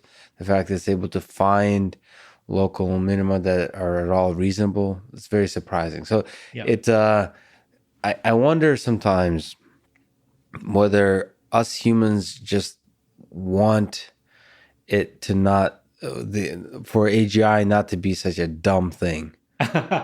So I just because exactly what you're saying is like the ideas of concepts and be able to reason with those concepts and connect those concepts in like hierarchical ways, and then to be able to have world models. I mean, just everything we're describing in human language in this poetic way seems to make sense. That is what intelligence and reasoning are like. I wonder if at the core of it, it could be much dumber.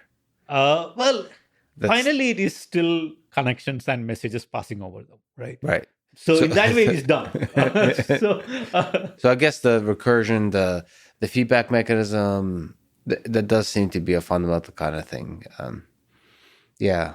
The idea of concepts, also memory. Correct. Yeah. Like having an episodic memory. Yeah. That seems to be an important thing. So how do we get memory? So we have another piece of work which came out recently on how do you form episodic memories and form abstractions from them. And we haven't figured out all the connections of that to the overall cognitive architecture. But what are your ideas about how you could have episodic memory? So at least it's very clear that you need to have two kinds of memory, right? That's very, very clear, right? Which is there are things that happen as statistical patterns in the world, but then there is the one timeline of things that happen only once in your life, right? And this day is not going to happen ever again, and that needs to be stored as a just a stream of strings, right? This is my experience, and then the question is about how do you take that experience and connect it to the statistical part of it? How do you now say that, okay, I experienced this thing, now I want to be careful about similar situations. Mm-hmm. And so you need to be able to index that similarity using your other giant statistic, the model of the world that you have learned. Although the situation came from the episode, you need to be able to index the other one. So the episodic memory being implemented as an indexing over the other model that you're building. So the memories remain, and they're an index into this, like the statistical thing that you formed. Yeah, statistical or causal structural model that you built over time. So it's basically the idea is that the hippocampus is just storing or sequencing a set of pointers that happens over time. Mm-hmm. And then whenever you want to reconstitute that memory and evaluate the different aspects of it, whether it was good, bad, do I need to encounter the situation again, you need the cortex to reinstantiate, to replay that memory. So how do you find that memory? Like which direction is the important direction? Both directions are, it's again bidirectional. So I guess how do you retrieve the memory? So this is again hypothesis, right? Yeah, we're making this up.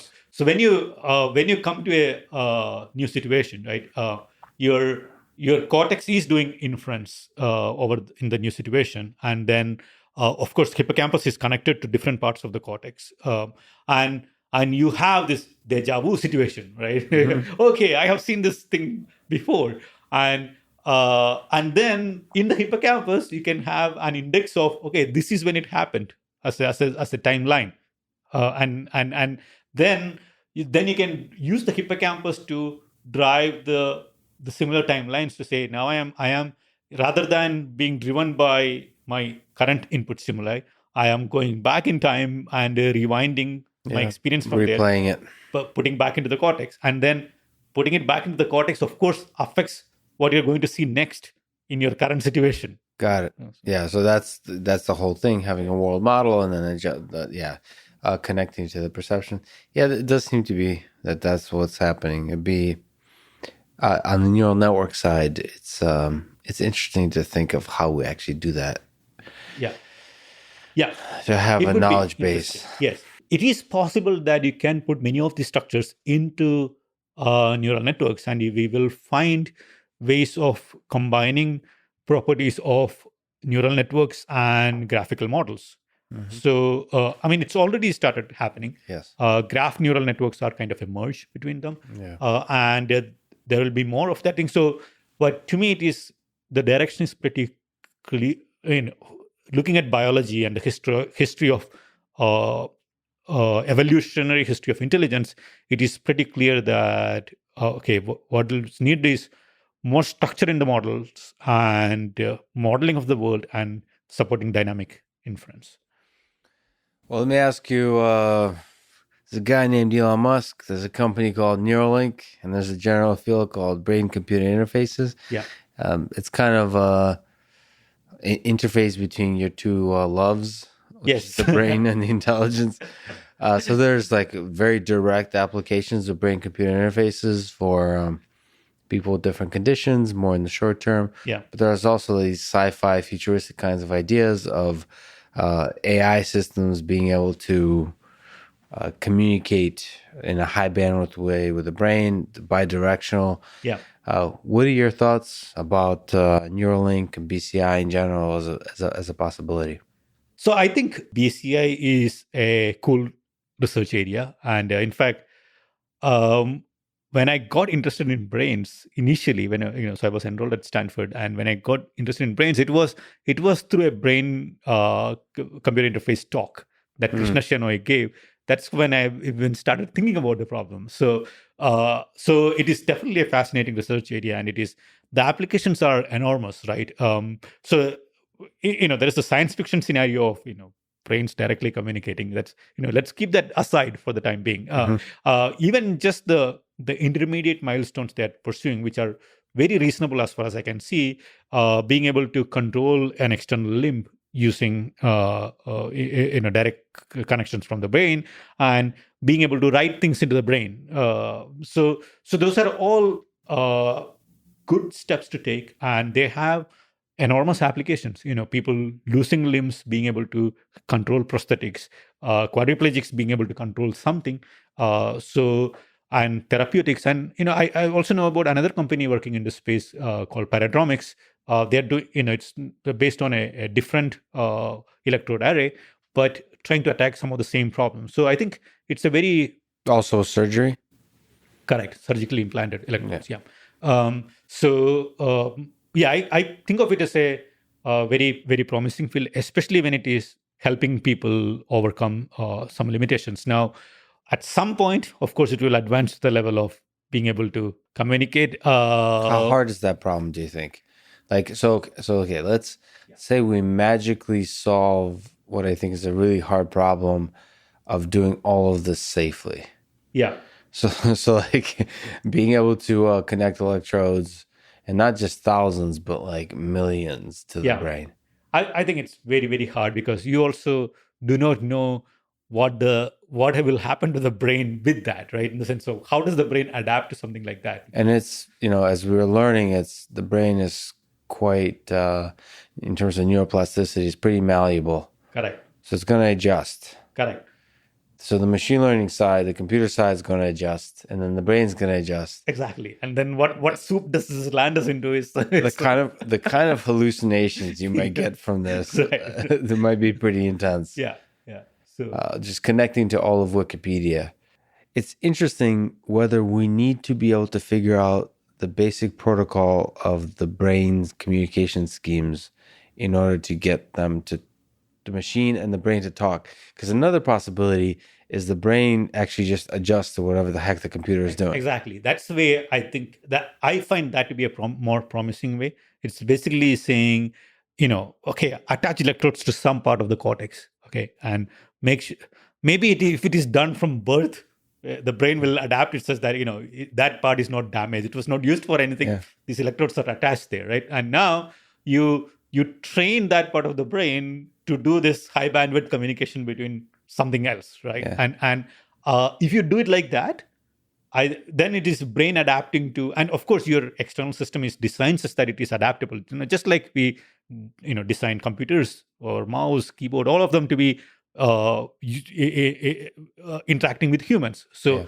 of course that feedback system is designed to be human compatible, but now it is not trying to record from the all of the brain and now two system trying to adapt to each other.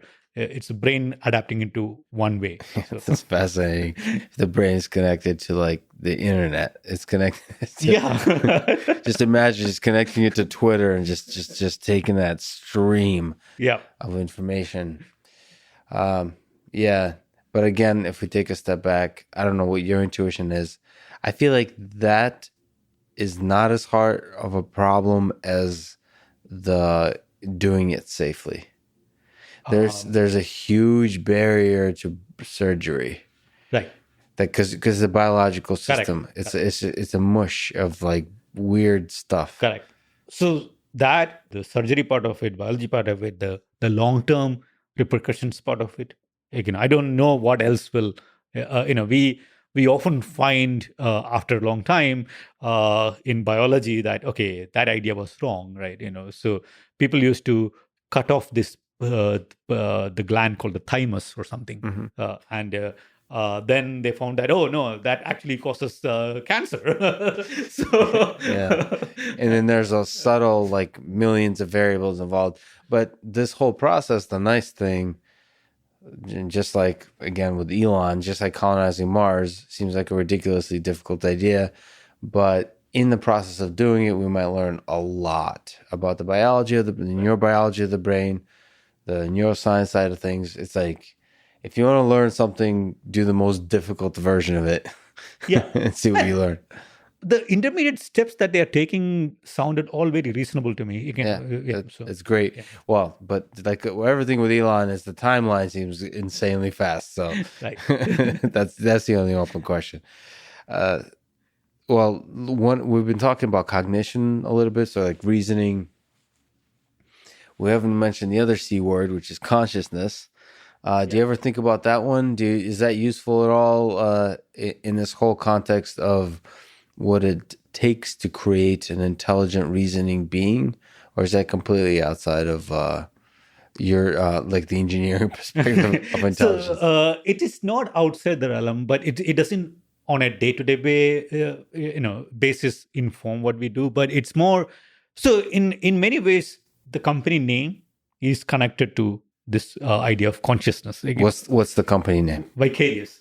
So Vicarious is the company name, and so what does Vicarious mean, right? It's at the first level, it is about modeling the world, and it is internalizing the external actions. So you interact with the world and learn a lot about the world, and now after having learned a lot about the world, you can run those things in your mind without actually having to act in the world. So you can run things vicariously just in your brain. And similarly, you can experience another person's thoughts by having a model of how that person works and running their putting yourself in some other person's shoes. So that is being vicarious. Now it's the same modeling apparatus that you're using to model the external world or some other person's thoughts. You can turn it to yourself. You can if that same modeling thing is applied to your own modeling apparatus, then that is what gives rise to consciousness, I think. Well, that's more like self-awareness. There's the hard problem of consciousness, which is like when the model becomes when the model feels like something. When this whole process is like it's like you really are in it. You feel like an entity in this world. Not just that you're an entity, but it feels like something to be that entity. And thereby we attribute this. Then it starts to be where in something that has consciousness can suffer. You start to have these kinds of things that we can reason about that is much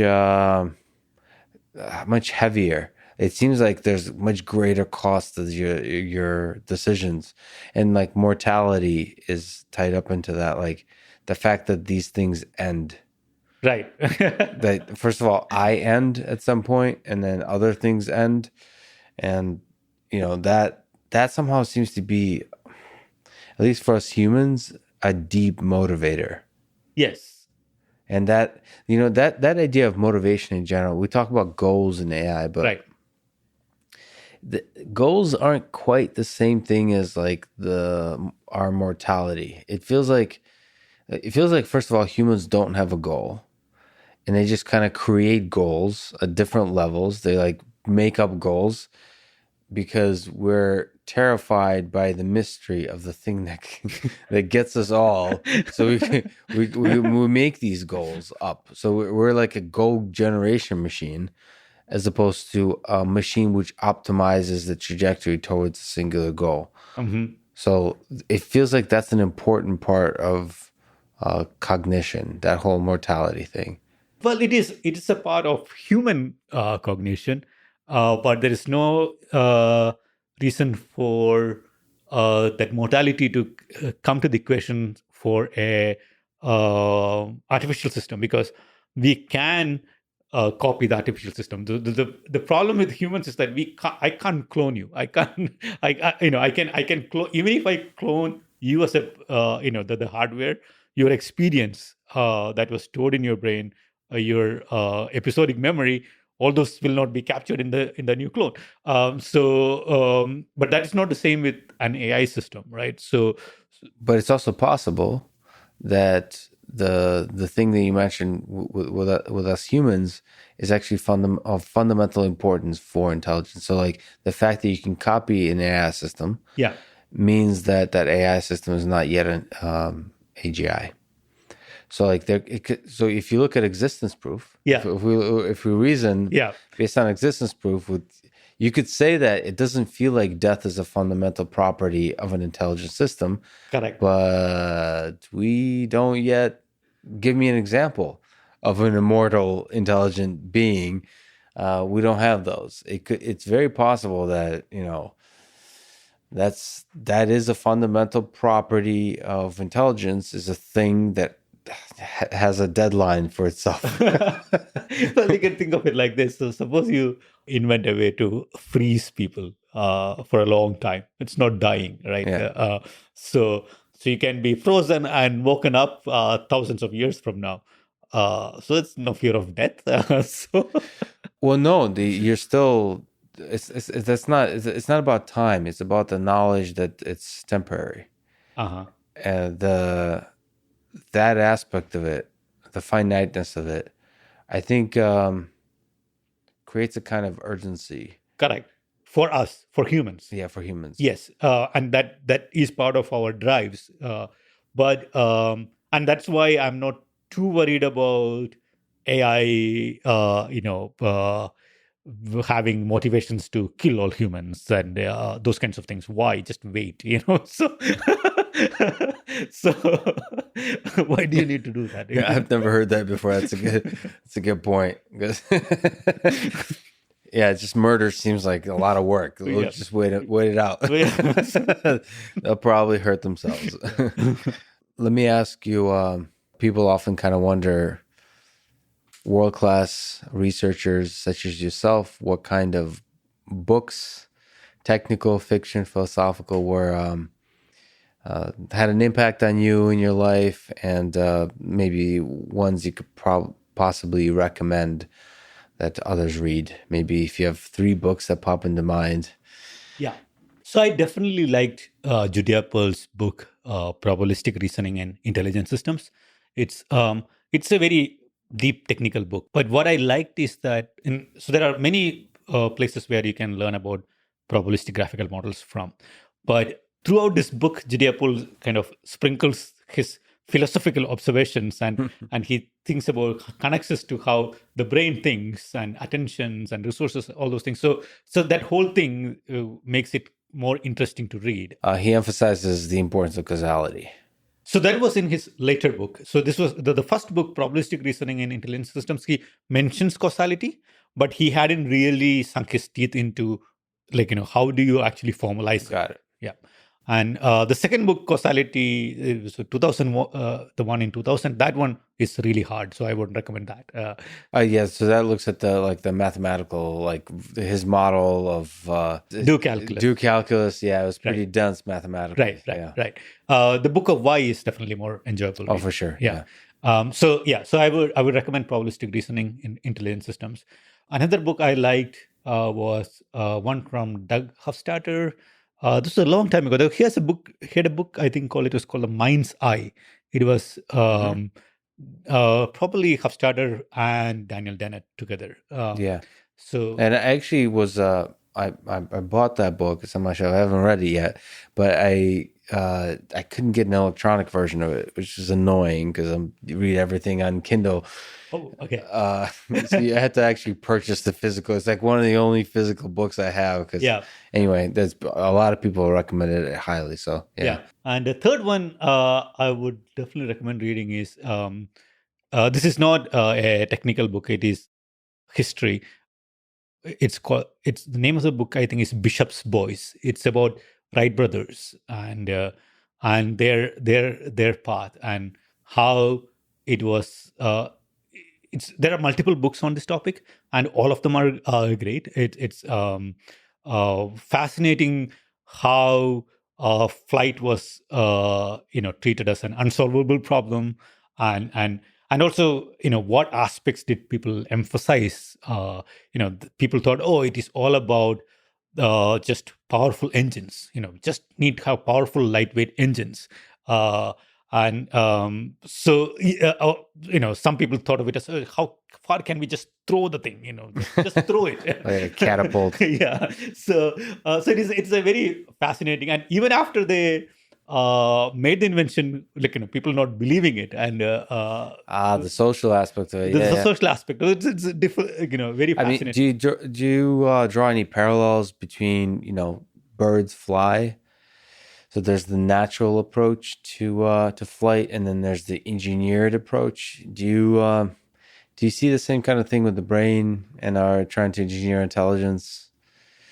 Yeah, it's a good analogy to have. Of course, all analogies have their limits. So For sure. merits.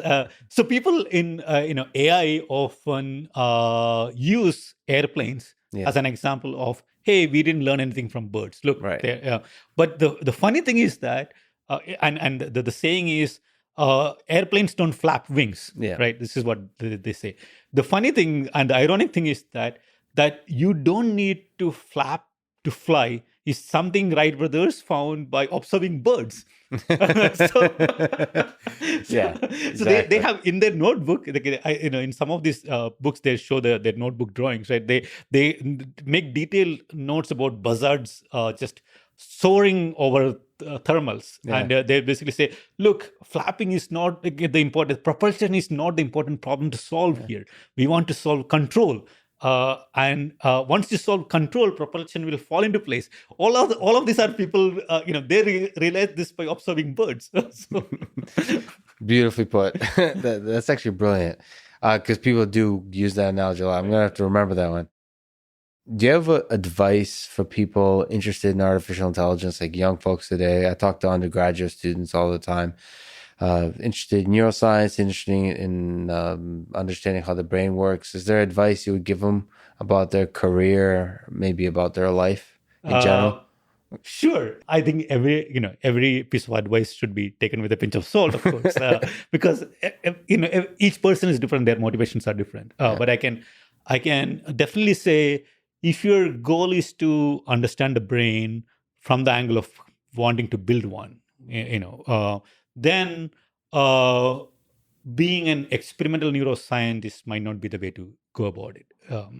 A better way to pursue it might be through computer science, electrical engineering, machine learning, and AI. And of course, you have to study up the neuroscience, but that you can do on your own. If you are more attracted by discovering something intriguing about the brain, then of course it is better to be an experimentalist. So find that motivation. What are you intrigued by? And of course, find your strengths too. Some people are very good experimentalists, and they enjoy doing that. And it's interesting to see which department, if you're picking in terms of like your education path, whether to go with like at MIT, it's brain and computer. BCS. Yeah, Brain and cognitive sciences. Yeah. Or the CS side of things. Right. And actually, the brain folks, the neuroscience folks, are more and more now embracing of learning TensorFlow and PyTorch, right? They see the power of trying to engineer ideas that they get from the brain into, and then explore how those could be used to create intelligent systems. So that might be the right department, actually. Yeah. To so this was a question in one of the Redwood Neuroscience Institute workshops that Jeff Hawkins organized almost 10 years ago. This question was put to a panel, right? What should be the undergrad major you should take if you want to understand the brain? And the majority opinion in that one was electrical engineering. Interesting. Because I'm a doubly undergrad, so I got lucky in that way. But I think it does have some of the right ingredients, because you learn about circuits, you learn about how you can construct circuits to approach, do functions. You learn about microprocessors. You learn information theory. You learn signal processing. You learn continuous math. So in that way, it's a good step to, if you want to go to computer science or neuroscience, it's a good step. The downside, you're more likely to be forced to use MATLAB. so one of the interesting things about, this is changing. The world is changing, but like certain departments lagged on the programming side of things, right. On developing good habits in terms of software engineering. But I think that's more and more changing, and students can take that into their own hands, like learn to program. Exactly. I feel like everybody should learn to program, because it like everyone in the sciences, because it puts the data at your fingertips. So you can organize it, you can find all kinds of things in the data, and then you can also, for the appropriate sciences, build systems that like based on that. So like then engineer intelligent systems. We already talked about mortality, so we hit a ridiculous point. But let me ask you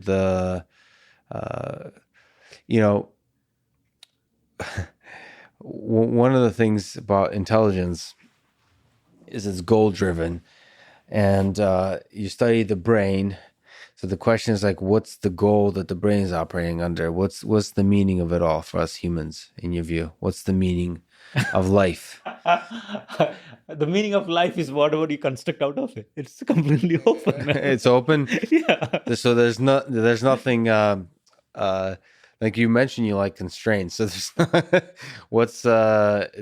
it's wide open. Is there some useful aspect that you think about in terms of like the openness of it and just the basic mechanisms of generating goals in studying cognition in the brain that you think about? Or is it just about, because everything we've talked about, kind of the perception system, is to understand the environment. That's like to be able to like not die. Correct. Exactly. Like not fall over, and like be able to, you don't think we need to think about anything bigger than that? Yeah, I think so, because it's basically being able to understand the machinery of the world such that you can pursue whatever goals you want, right? So the machinery of the world is really ultimately what we should be striving to understand. The rest is just whatever the heck you want to do, or whatever fun whatever is culturally popular. I think that's beautifully put. I don't think there's a better way to end it. Dileep, I'm so honored that you would show up here and waste your time with me. It's been an awesome conversation. Thanks so much for talking today. Oh, thank you so much. This was so much more fun than I expected. Thank you.